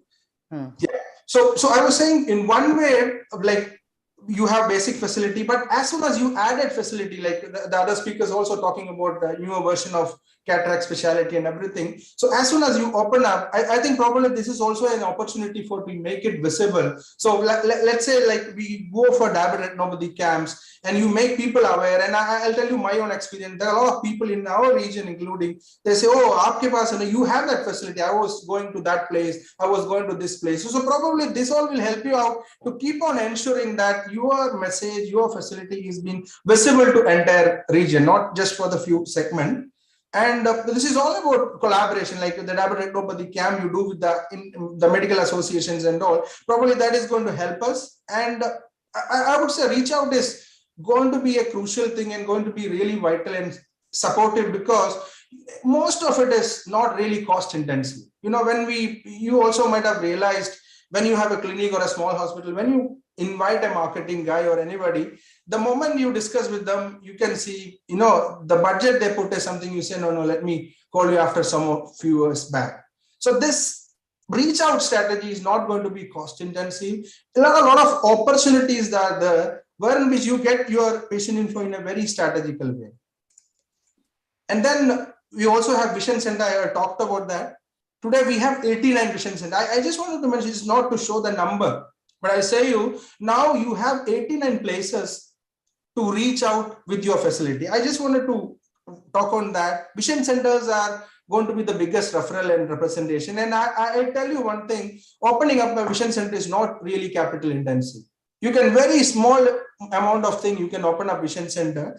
And with that, probably you may say yourself as a chain of hospital or a chain of institution. I mean, it creates a kind of a feeling into the community. You are a big setup. I mean, there are a lot of things I really suggest that you don't think that only big organization can open up a Vision Center. This is something I would suggest, that something very practically you can do, and probably you will have a good support from there to channelize your services, and also you can really vocal for your own services for the base hospital. So to talk about reach out in that sense, wherein which to ensure that you have a good reach or good visibility, obviously you need to have satisfied patient, whether they are reaching your reach out services or an after services in your hospital, they need to be satisfied, and already had a lot of discussion on that. But I think important is you also have to satisfy collaborators, because you are not going to spend money who will talk about you irrespective of what you are. Like the commercials you see, I mean, the celebrity endorse the product, necessarily they don't use it. So imagine you have people in the community who speak actually the truth, not what you feel they should talk about. So I think the reach out programs you do, the charitable phase or the good phase you show through that program effectively serve you a good feeling of. And another side, you will have a good inflow of due to various reasons. I'll just tell you that way, whatever programs we run in our hospital, which is directly benefiting. I'll tell you, there are a lot of people we meet part of a program, and then later they call us and tell, my mother is having a cataract, they have identified, I think I should come to you. So this is what is going to happen. So be it in a small scale or a larger scale, involving people is going to be beneficial in two ways. One, they are going to be your customer in the future. Second, they are going to speak good about you. So ensure these both segments are satisfied. And if you look at the Sadhguru growth journey from just a 30,000 surgery, what we are doing today is only because we were able to effectively reach. We were able to ensure we are reaching all segments of the society, and we are reaching all part of the region. So probably with that, and that is not just the numbers of cataract, you have all the specialty, which is predominant doing pretty well. So the message is here is, if you reach out effectively, the patient flow, the growth and everything going to be continuous, and you are going to be with that. There is no doubt on that. But now I'm going to last part of it. You will also have a point on that. When you do a lot of when you do a lot of reach out program, you will be typically branded as you are a charitable face, and you may lose the private persons, those who think, oh, this is not for me, that is for a middle class or for a poor patient, definitely not for me. So let's see, I mean, probably the eminent faculty I'm seeing, they also know Sadhguru. I wanted to show you another picture of Sadhguru where we are equally, how do we are serving the patient who have different choices. So it's also important to see, are you a choice of everyone? And I'll tell you our own example, because when we talk about Sadhguru, most of the people here know about Sadhguru, doing a lot of volume, doing a lot of charity. But I wanted to show you, this is our private wing. And because we value, when we count, satisfaction is always again expectation. So if you are able to match, you can get all segment to yourself. So one way you did a lot of reach out and your volume increase, you are accessed by all the community, you are accessed by large number of people, but does it reflect to all segment of the society or only one segment of the society? So this is our private wing where we are getting the patient who have many choices. And I'll tell you, the private patient come to us is not from 100 kilometers to 350 kilometers. So the big cities like Jabalpur in Madhya Pradesh are coming today to Chitrakoot for a private phaco surgery, maybe with an Algon IQ or whatever, you know it better. But I'm saying that is a competency. And probably I just wanted to show you a metrics of this. You see, on an average, we are seeing 2,500 patients, wherein which the paid patient, where they pay either 200 or 500 rupees is 1,000 plus. And then you have a subsidized and then free, predominantly it goes another 1,500. I just wanted to show you this way that representing yourself or reaching out to community doesn't show you are less competent, doesn't show you're not for one segment. You're not just focused on only particular segment. And also, which reflect everywhere. This is one of the optical shop. And there also, I will tell you, this is kind of our paid segment, I would say. We have further division of, which is exclusively for Ray-Ban and other exclusive brand. So I just wanted to show you one way you go to reach out and you give spectacle at free of cost or a moderate rate. You have a vision center, but other side of it, you are having a brand which is trusted by everyone. So I think this is going to be beneficial in that way, and this should be the lesson we should take. And the suggestions also. I wanted to conclude with this slide. You see, one side of it, 55,000 you do free of surgery cost. I mean, when we talk about it's a big number, but you see the third one, the paid surgery, those who pay for their services. These are the people who actually paying for the service. These are the paid segment groups. So it clearly reflects, this can be in a miniature version for all of you, but then probably if you really strategize, if you really plan your services, the mix is going to be there. You will never going to confuse it. And I would say the takeaway message from our own experience is that if you plan your outreach program in a very effective manner, this is going to give you a sustainable growth and giant positive visibility. Today, people come to Sadhguru for a LASIK surgery, for a good advanced cataract surgery. It is because eventually they come to a conclusion that Sadhguru is good for quality. Sadhguru is good for its eye care practice. They are a world-known facility. But that was happened only because we started with the reach out program. So with that message, I conclude and once again thank entire team of ARC and Madam Chitra for this wonderful opportunity. Thank you. Dr. Subesh, Dr. Elish told me that your talk would be something which would be remembered by all of us. And for such a young person, the kind of wisdom which you showed in your talk is truly amazing. And I do believe that outreach is something brilliant. It talks about the systematic hard work which has passed through generations, be it Arvind and your system or any of the other systems which are doing. So marketing yourself to the community and doing a great service to one and all of them is something I truly uphold. And I think there is absolute dignity in it. And all the youngsters in this audience, please, if in a small way you are able to reach out, believe me, it will enhance your paying segment, enhance everything. It is not just about earning money. The end of the day, you need to be remembered so well by the whole community from the top to the bottom. And if you have tried your best to reach them in your own limited way, not as expansive as Chitrakoot did or as Arvind did, but if you have the magic in your hands to operate and reach out to many more, please do not hesitate. And I'm sure many of you would be doing it, may not have told so in this podium. But just one question to you, Chitrakoot, just for creating a controversy, is that, you know, we actually sometimes it's a 12th class pass or a similar person who goes for these screening programs. So what, you know, there is always even a poorly trained ophthalmologist may not filter some of these eye things. So I suppose it's based, you would be losing out on some of real needy patients too. How are you able to address that? Or it is just that you believe that a larger, this is just one more way of reaching out to many of those people. It's not that you would have reached out to all of them. And we do believe there are these smaller eye hospitals, even in the smallest of places. So those of whom you have not reached out to would have been reached out by others? I'm so sorry. I couldn't get exact what is your question. What I mean is the persons who go to those smaller centers are not actually medically trained, you know, the vision screening. It is done by personnel, ophthalmic assistants. So they could be missing out on genuine eye problems. Genuine eye problems are missed out by poorly trained ophthalmologists.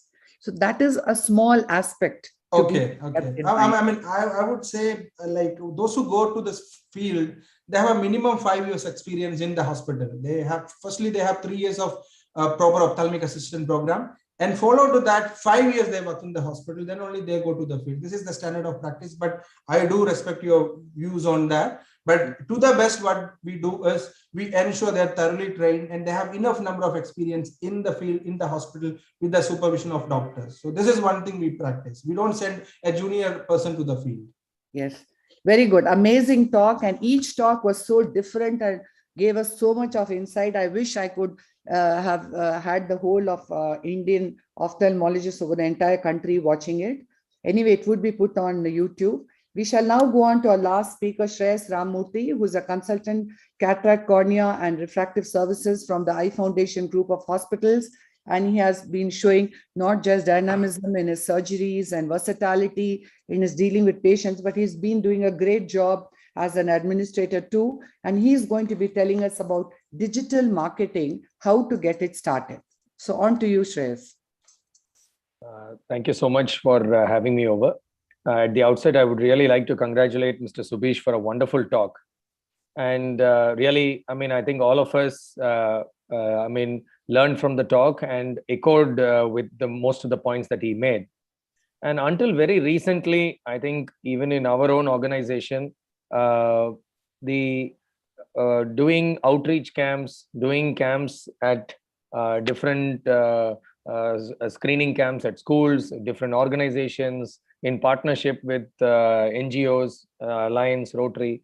These were the predominant way of reaching out to the public, getting our name associated and known in different places.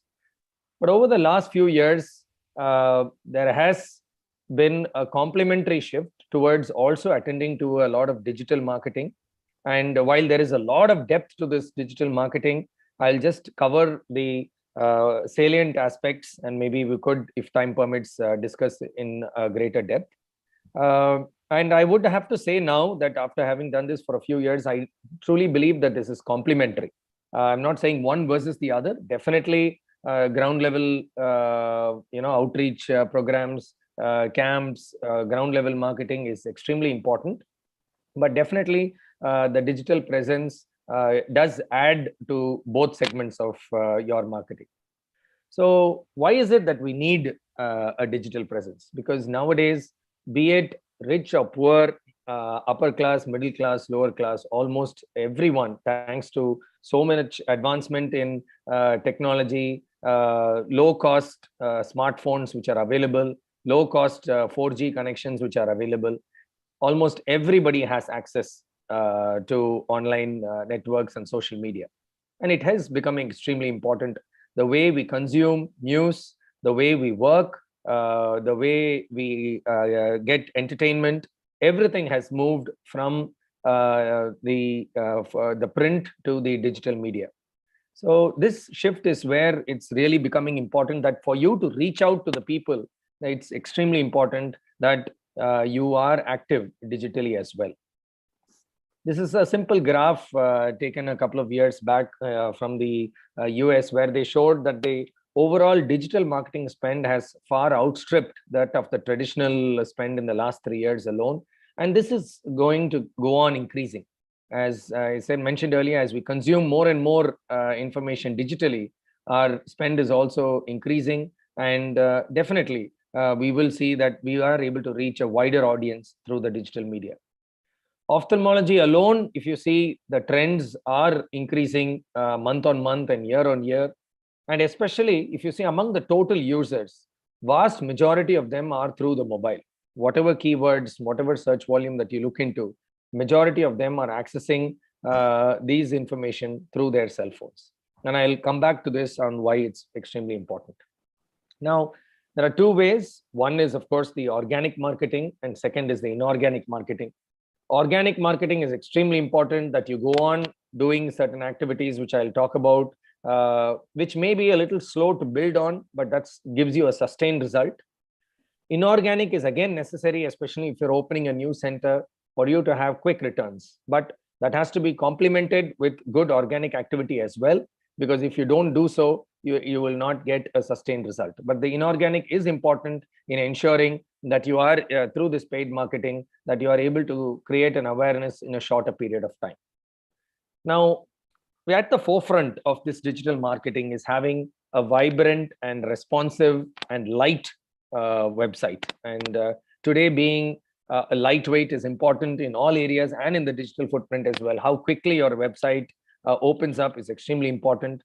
Your website should be user-friendly, not just on a computer screen, but you should have a mobile version where the the website is just as appealing on the mobile or on a tab as well. Your website should, like I mentioned earlier, apart from being lightweight, should have adequate amount of quick links placed strategically in different points where accessing a doctor, accessing a video consultation, accessing any form of appointment is very easy for the patient.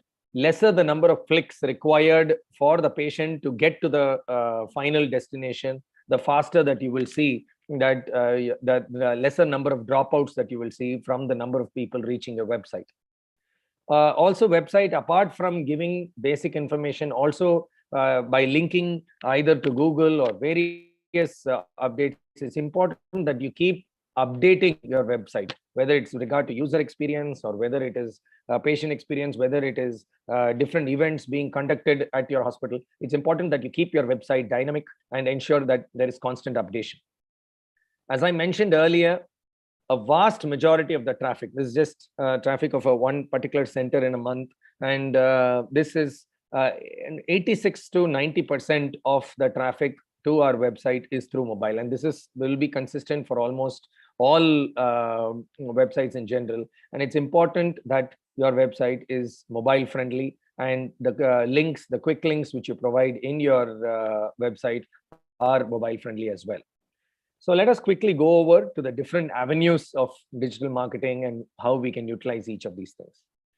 I think by far the most productive area where you can do digital marketing on is on the Google front, both organically as well as inorganically. Now, organically, you have to do a lot of SEO, that is search engine optimization. I'll quickly talk about that. You can also do Google ads, which are, you have AdWords as well as display ads and as well as YouTube ads, which come under Google ads. Then you have reviews, which really improve the profile of the hospital, both by soliciting reviews as well as organically building on reviews. It does help.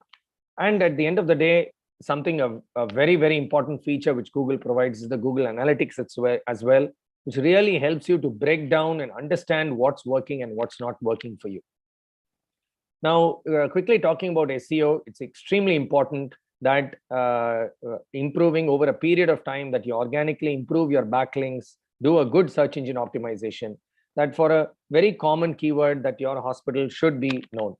I've specifically put up this example because our presence in Bangalore is relatively new compared to major stalwarts, major hospitals which are already present in Bangalore.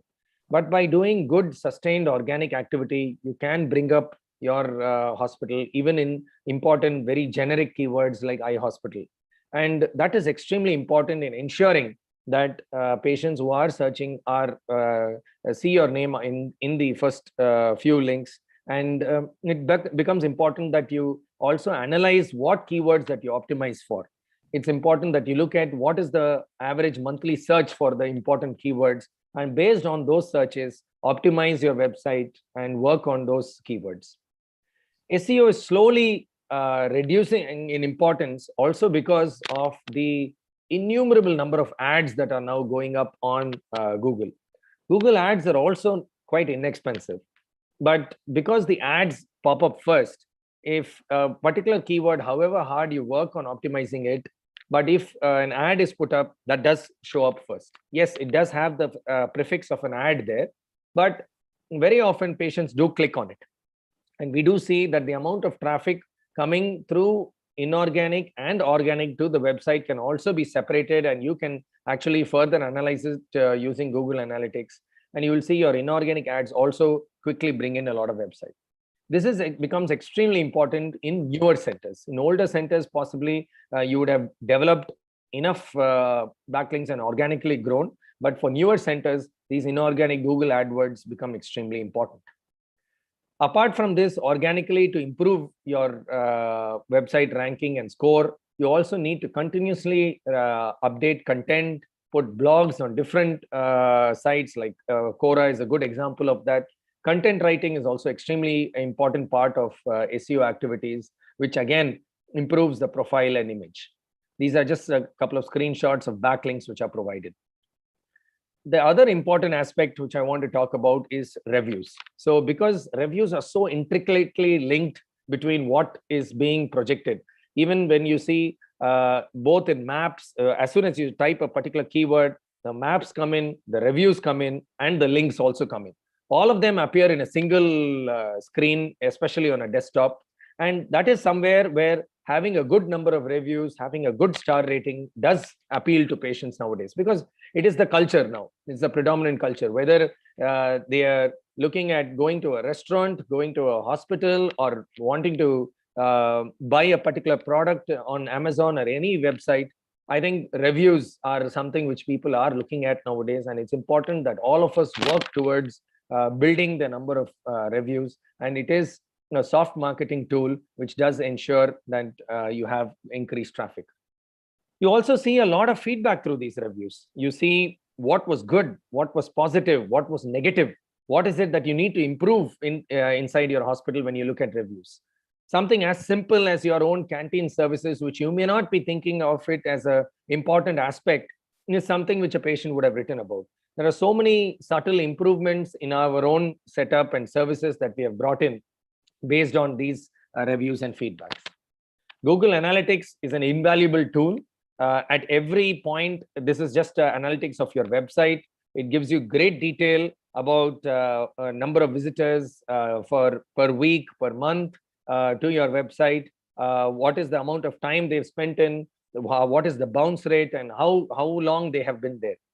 Apart from that, through your own both organic and inorganic activity, you can have through the AdWords how many people have clicked for your different campaigns, for your different centers can also be analyzed in great detail.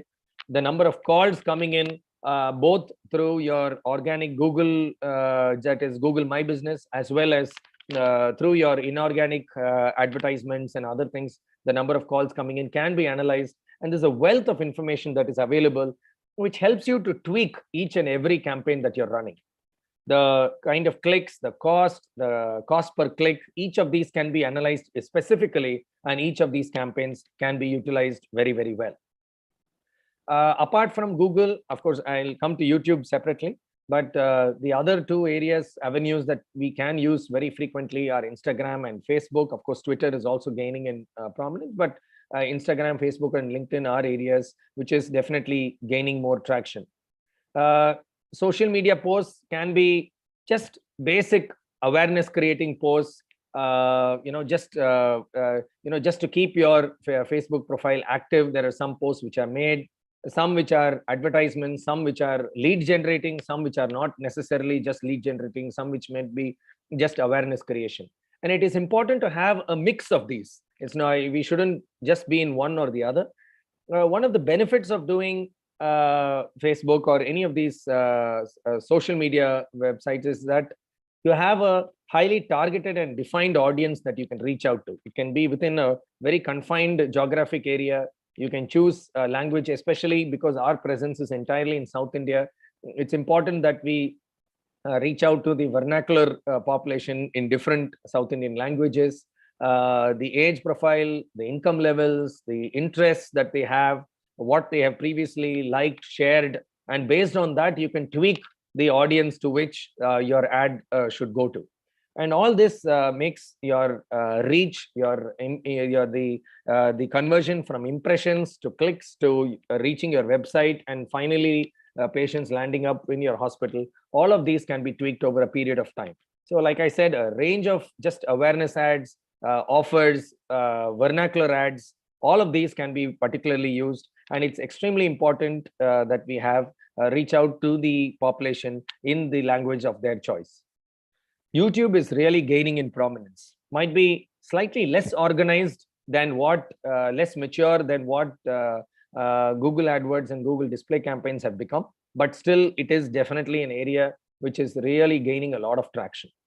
YouTube, you can have two ways. You can have in-stream ads, which could be inorganic. You can have a short 15-second ad, 10-second ad, or 20-second ad, which can be put in stream, and that gives a lot of creates a lot of awareness within that particular region. Or you can also post educational videos. Now, educational videos, initially you can boost it, promote it a little bit, and after it gains a certain number of views, then it goes on increasing. And these educational videos again brings in specific patients who are interested in that particular field, particular surgery, particular intervention, are all able to access it.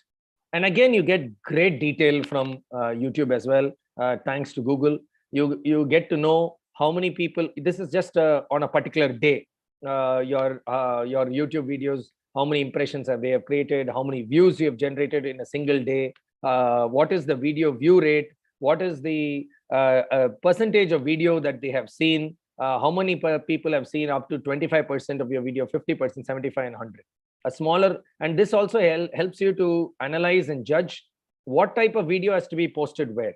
A small 10-15-second in-stream ad versus a longer 3 or 4 minute awareness ad. Yes, obviously an awareness video would not, a lesser number of people would watch it to its entirety, but it does, people who are interested in it would definitely go on. And initially, yes, some boosting may be required, but once it has been reached a certain level, reaching 100,000 views or even 1 million views definitely becomes a lot easier. So slowly over a period of time, your subscriber base also increases, and each subsequent video that you post gains a lot of traction. And it's important that you keep creating videos, keep creating content, and posting them on your YouTube page. Now, after doing all of these activities, it's extremely important that you also manage the leads that are generated through each of these activities. Now, if you don't have a good funnel, that is, have a good landing page in your website for each of your activities, from your landing page, set up a call center, dedicated mobile numbers or email IDs for different activities. Ensure that once they have reached in to us, we also reach out to them as quickly as possible. The response time should be as little as possible, less than an hour or two if possible. anything more than 24 hours, it's really not even worth responding to some of the leads. But as quickly as possible, you should be able to respond to the leads that have been generated. And that definitely helps in improving the output from each of these campaigns. So quickly from the leads, you schedule the appointment, and within 48 hours is when usually most of these patients want to fix their appointment, and then subsequently they convert to walk-in patients as well. WhatsApp is an important area. More than marketing, it's an area where you really are able to stay connected with your patients in an interactive manner, and WhatsApp for Business is definitely extremely useful, and all of us are using it. Using an API, you can directly connect it with your EMR or hospital management systems, and a lot of sharing, right from giving appointments to sending investigation reports. Is just a screenshot where any of these investigation reports can be shared just on WhatsApp. And all of this does have an important role in improving the overall patient experience. It may not necessarily generate leads, but the patient has everything on his mobile, and they definitely truly appreciate that. This does increase. Also, you can send in your feedback systems to the patient on WhatsApp as well, and they can be analyzed, and your NPS scores can also be analyzed. Email marketing is another area. While some do believe that there is a significant role for email marketing, we haven't really found it to be very useful, but it is an area which can be tried as well. So there are multiple avenues to digital marketing, and with an incremental approach, you can first create awareness, improve your brand in that particular area. And once you create awareness and improve your brand, automatically you will see patient leads, both walk-in as well as digital, coming in. Thank you so much for your kind attention. Thanks a lot, Shesh, for that. Again, another very wonderful talk. I'll take one question. I would want the expert panel to ask their questions too. So in the digital marketing thing, what are the moves that should be avoided? Like, what are the mistakes a beginner could do which you would not advise? Because there is also a young audience who are watching, who are all evolving in their practice. And what would you suggest to go in for, and what would you tell them to hold on to? I think Should I go first, madam? Yes, Dr. Vandana. I'll have to think of something negative to talk on this point. Not negative.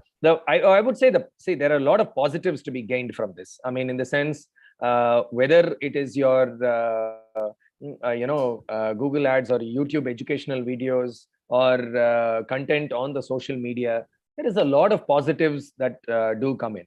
Yes, it is important that you tailor your content to the audience that you want to reach out to. But I mean, yes, occasionally you do get negative reviews, but those negative reviews actually help you learn, help you to address those issues.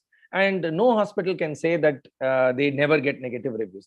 Definitely every organization would have patients who are happy as well as who are unhappy. And it's important that we address the issues of those unhappy patients. But I would definitely say distributing your activities, both organic, inorganic, through a wider array is extremely important, so that you reach different tiers of audience who are accessing different avenues. So distributing that is extremely important, so that you reach out to a wider array of audience on the digital front. Yes, Dr. Vandana. Shreyas, you are, phenomenal ophthalmologist, and now you've become a phenomenal digital marketer as well. Your presentation was absolutely fabulous. And the stuff you talked about, I think half of the digital marketing folks also don't know about funnels and all of those things. I must say, I'm seeing the evolution of not just a great ophthalmologist, but also a great administrator, a great manager, and a great digital marketer. So congratulations. It was a great, great presentation. I learned a lot as well. To your question, madam, what are the things that the young ophthalmologist should not do when they, start the digital marketing journey? I think it is very important that when they're starting the digital marketing journey, they don't emphasize on the negatives of any other practice. You talk about the positives of a procedure, you talk about the positives of your practice, but you please never talk about negatives of either any other practice or any other doctor or anything negative that you may be seeing around. Because I think as doctors, it's our utmost responsibility that we educate the patients in the right manner, specifically when we are going on the digital platforms. Because once you put something out on the digital platforms, it will just be there, and it can create a lot of impressions, good, bad. And we are responsible to make sure that, for the entire community, we create positive impressions. That would be one, thing that I would suggest. Second thing, when people are starting out, what Shreyas is talking about is very, very sophisticated. And I think it can be extremely intimidating for people who are just starting out. He's talking about something that people will probably do once they are really ahead in their journey, specifically when it comes to lead. When we started, I was also very intimidated by digital marketing. And so we focused only on 2-3 things, which he has touched upon: making a responsive website, putting the content, and just creating videos. And third I would say Google My Business GMB, which includes your reviews, which includes other posts that you can do on Google My Business. If just 3 things people can focus on, just a website where you can put content, you can write content yourself. As ophthalmologists, we have great writing skills, right? We write so much already, and you just have to write very basic, with the right keywords, which Shreyas mentioned, that you can actually just go on Google and find out which are the right keywords to include in your content. So a great website. Second is Google My Business, which is where you have patient reviews. Now, a lot of times, if you let it for the patients to give the reviews, then you only get negative reviews. You don't get positive reviews, because only the unhappy patients will go there and give you the reviews.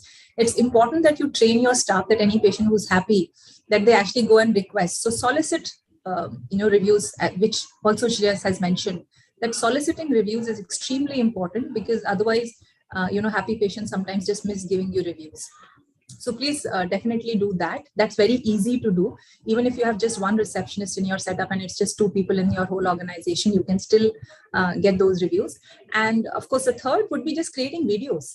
If you have a mobile phone, you don't need anything else. Today, the mobile phones are so good that you can create some very simple videos about your practice, about your specialty, about just general educational content. And you can start with something very, very simple, 1 minute, 2 minute videos, whatever. And creating a YouTube channel is extremely easy. Anybody who has created a Facebook page, even their personal Facebook page, they can very easily create a YouTube channel and just keep posting videos on YouTube channel. And then you can use WhatsApp to even share those videos with, for example, if you have a cataract patient, you can share those cataract surgery videos, which you have, created using your own mobiles with your potential patients. That can also improve conversion. So this is what I would say for people who are just, starting out.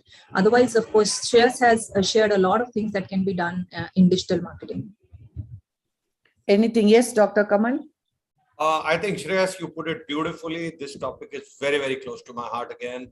And initially, I think all the points Vanna said, they are all in sync. We've been having discussions on this. I actually feel few do-nots would be pertinent for me to mention here. Do not get into spats online. If somebody is writing a review, a polite reply that we will get back to you is good enough. Do not get into justifications and answers online.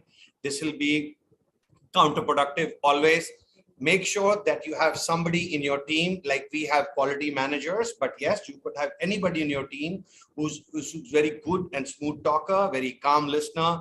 Call up the patient, discuss the matter, maybe offer something like a free consult next time, or promise the issue will be taken care of, and have the patient withdraw the issue, or maybe add addendum to it or re-edit it. That's one. Number 2 is that whenever you see these kind of systems where you need people to write format for you. So Vanna said beautifully, we can write them beautifully. So this is how I started. I built the whole social networking platform for my organization. I'm interested in IT and I do all this stuff. But then over time, I realized the fast response, as Shreya said, is the key word. So then we have designated people. We have a response team who will get back to people immediately. There's a negative review. And if there's a positive review, somebody will personally call up and thank them. Number 3, we have dedicated teams in each center. This could be a receptionist. This could be a PCT. This could be anybody who makes sure that they touch base with a happy patient and make sure that the review is written within 45 to 1 minute, 1 hour of their contact with the organization. That is the time you get the best reviews. You can probably, tell the patient as they're leaving to log in from their mobile phone and, write a review and give them the privacy. Don't stand next to them. Just train the staff to be nice and polite and professional. And while they write these views, and I think these kind of organic reviews create great length. And we as an organization have really capitulated on that. We have nearly 50,000 4.9, 4.8 rates going on. And we have dedicated managers who call up a patient the moment there's a bad review. Never, never, ever reply to a bad review, except just a simple apology and a promise of somebody getting back. Number 4, and most important, is do not overpromise about your organization or your infrastructure or XYZ, because when the patient comes, he comes with the expectation set very high. So when expectation meets reality, there's going to be a crash. And that's the time when bad reviews will start flowing up. Be realistic, be very simple in language, do not use technical words, and be sure to use the SEO and keyword optimization. And I think this is one thing which will never going to fail, because even at our stage, I feel a lot of times a patient tells me, Dr. Kapoor, my neighbor told me about you, XYZ told me about you, but my son checked you on social media. That's why we are here. So sometimes this social media can be a very powerful tool just for clinching that last straw which breaks the camel's back to visit the organization and see. Thank you. Dr. Kumar, would you want to add anything? I just want to share an excellent presentation. One question, Google is very one-sided in the sense you're taking reviews only of a patient. If you look at Uber, you look at Ola, the reviews are both ways. So you can review a driver and the driver can review you. Now, one of my friends' wife is a gynec. Something went wrong. He made 100 or 200 reviews from all over the country who are not his patients, and the rating of 4.9 became 0.5. So Google is a very double-edged sword in the sense people not visiting you can write about you, and you'll still wonder what the hell is happening, etc., etc., etc. And my thought here is all of us should actually make Google a two-way review. I had got one of my patients telling me, doctor, I'm going to complain about you against CGHS. So I said, brilliant. You complain about me and I'll complain about you. And then let's see what happens. And then the whole matter ended. So point here is it's entirely one-sided. So what's your thought on this? And anybody on the panel and Shreyas, what do you think on the point?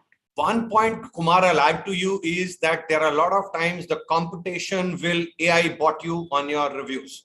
If people remember last year, we got bombed overnight from a rating of 4.9. We were to 2.6 because we were bombed with virtual mirror servers across from Indonesia, Philippines, and Singapore. And there were 16,000 review bombs at 12:15 midnight. So we did do a forensic on that. We identified and I brought it to the notice of a lot of senior people in AIOS. So it's a double-edged sword. It can work both ways. Big corporates can actually hire these bots to bring your reviews down and do bad criticism. Dr. Shreyas? Fortunately, sir, we live in a place which is possibly more backward than Delhi and Bombay, and we don't really have, people who are chasing us out. But just a matter of time, Shreyas. Just a matter of time, possibly, sir. Possibly, sir. But having said that, I think one of the more important take-home points, I think, which has already been alluded to, is when there is a negative review, it's better not to have a back and forth conversation.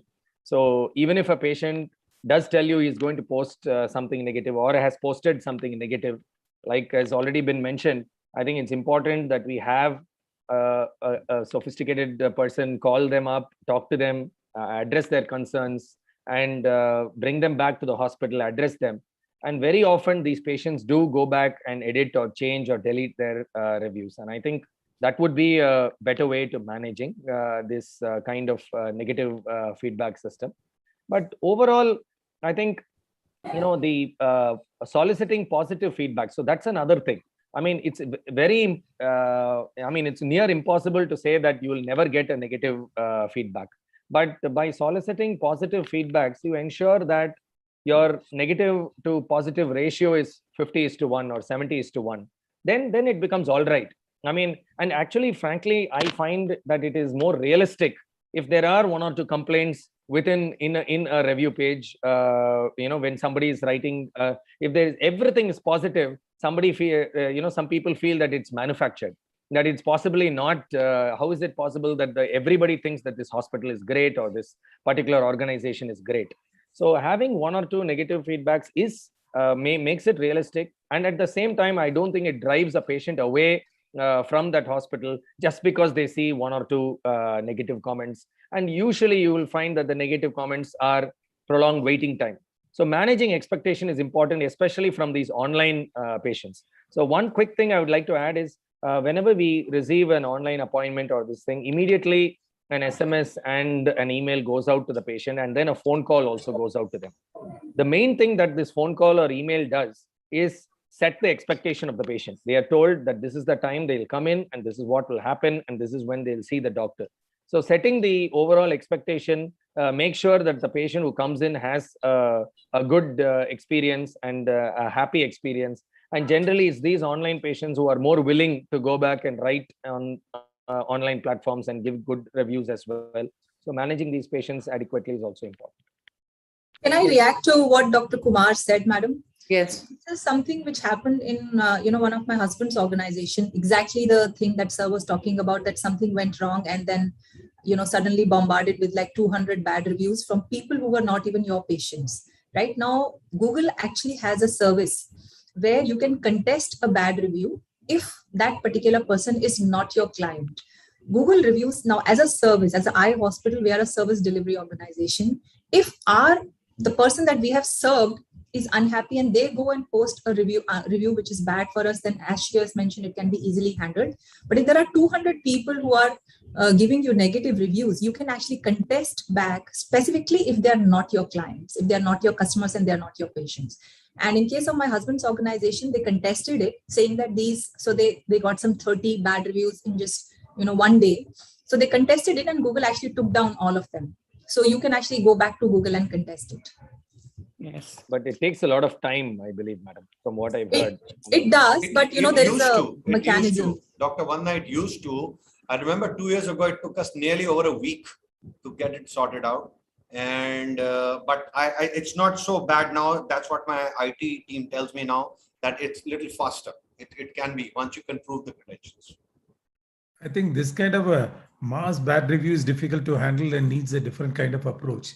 Yes. But most often what we find is that if an individual patient gives a bad review, as far as we immediately call up that person and talk to them, most often we find that they get addressed. They are even willing to reverse their review, withdraw their review or add something to it, or even, and as Kamal mentioned, it's extremely important that you don't start contesting the comment. You don't want a conversation in a public forum where everyone is just watching.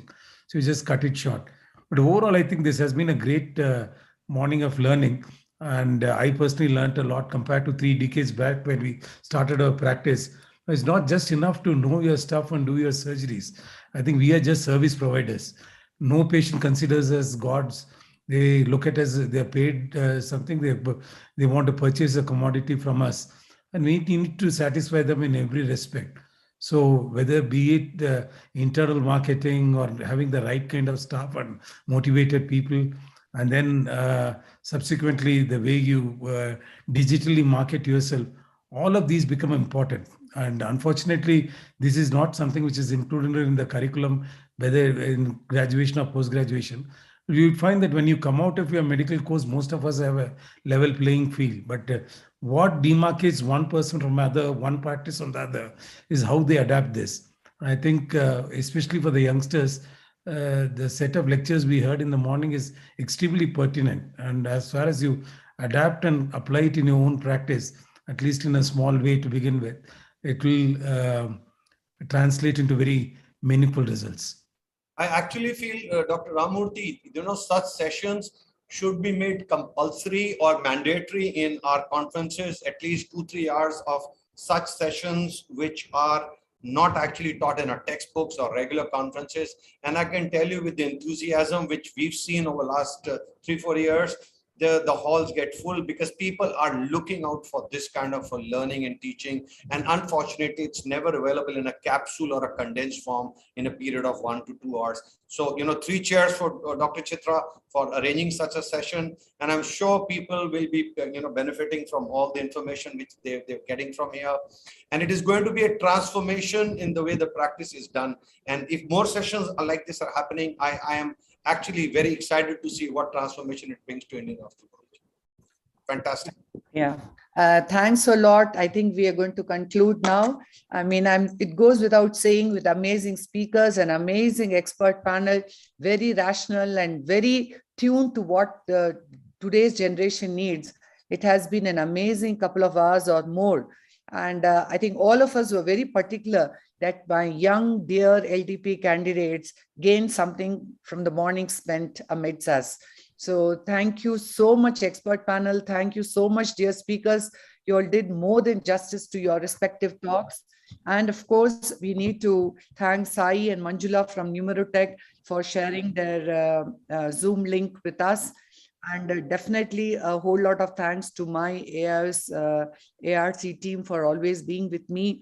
And thanks, dear LDP candidates, and thank you one and all. I'm sure I would want all of you to remember that the coming AIOS on the pre-conference day, we are going to have an 8.5 hours leadership development program session, which is going to be, it has been planned very well, and top great speakers are there. I also want to update you that we have a session running simultaneously, which is called Training the Trainers Program. And this time it is to spread the word around. It's for those young fellows and for those teachers who have DNB students in their hospital or fellowship programs. The best of speakers are getting together again, another 8-hour program, who are going to give very, very structured talk, which would definitely be a guideline as to what you should do for fellowship, what you should do beyond, how should you train yourself after a period of years of working in an organization, how do you publish a paper. Everything under the sun is going to be discussed. So you have 2 8-hour sessions to watch intermittently and gain a lot. Do spread the word amongst your friends, because I was so happy to note that the top-notch speakers, without a second delay, replied to me that they would like to be there for that pre-conference day. Let's all get together and make it the most remembered day of the conference. And please do post in our group as to what different topics you'll want to discuss over the period of next year. Thank you very much. Thanks a lot. Thanks a lot. Thank you, Dr. Chitra. Thank you all. Thank you so much. Thank you. Have a great Sunday, everybody. Yes, thank you. Thank you very much. Thanks, Vandana, Dr. Rohit, Kamal, Kumar, everybody. Thank you. Thank you. Thank you, everyone. Thank you. Thank you, ma'am. Thank you. Thank you, Shell. Thank you.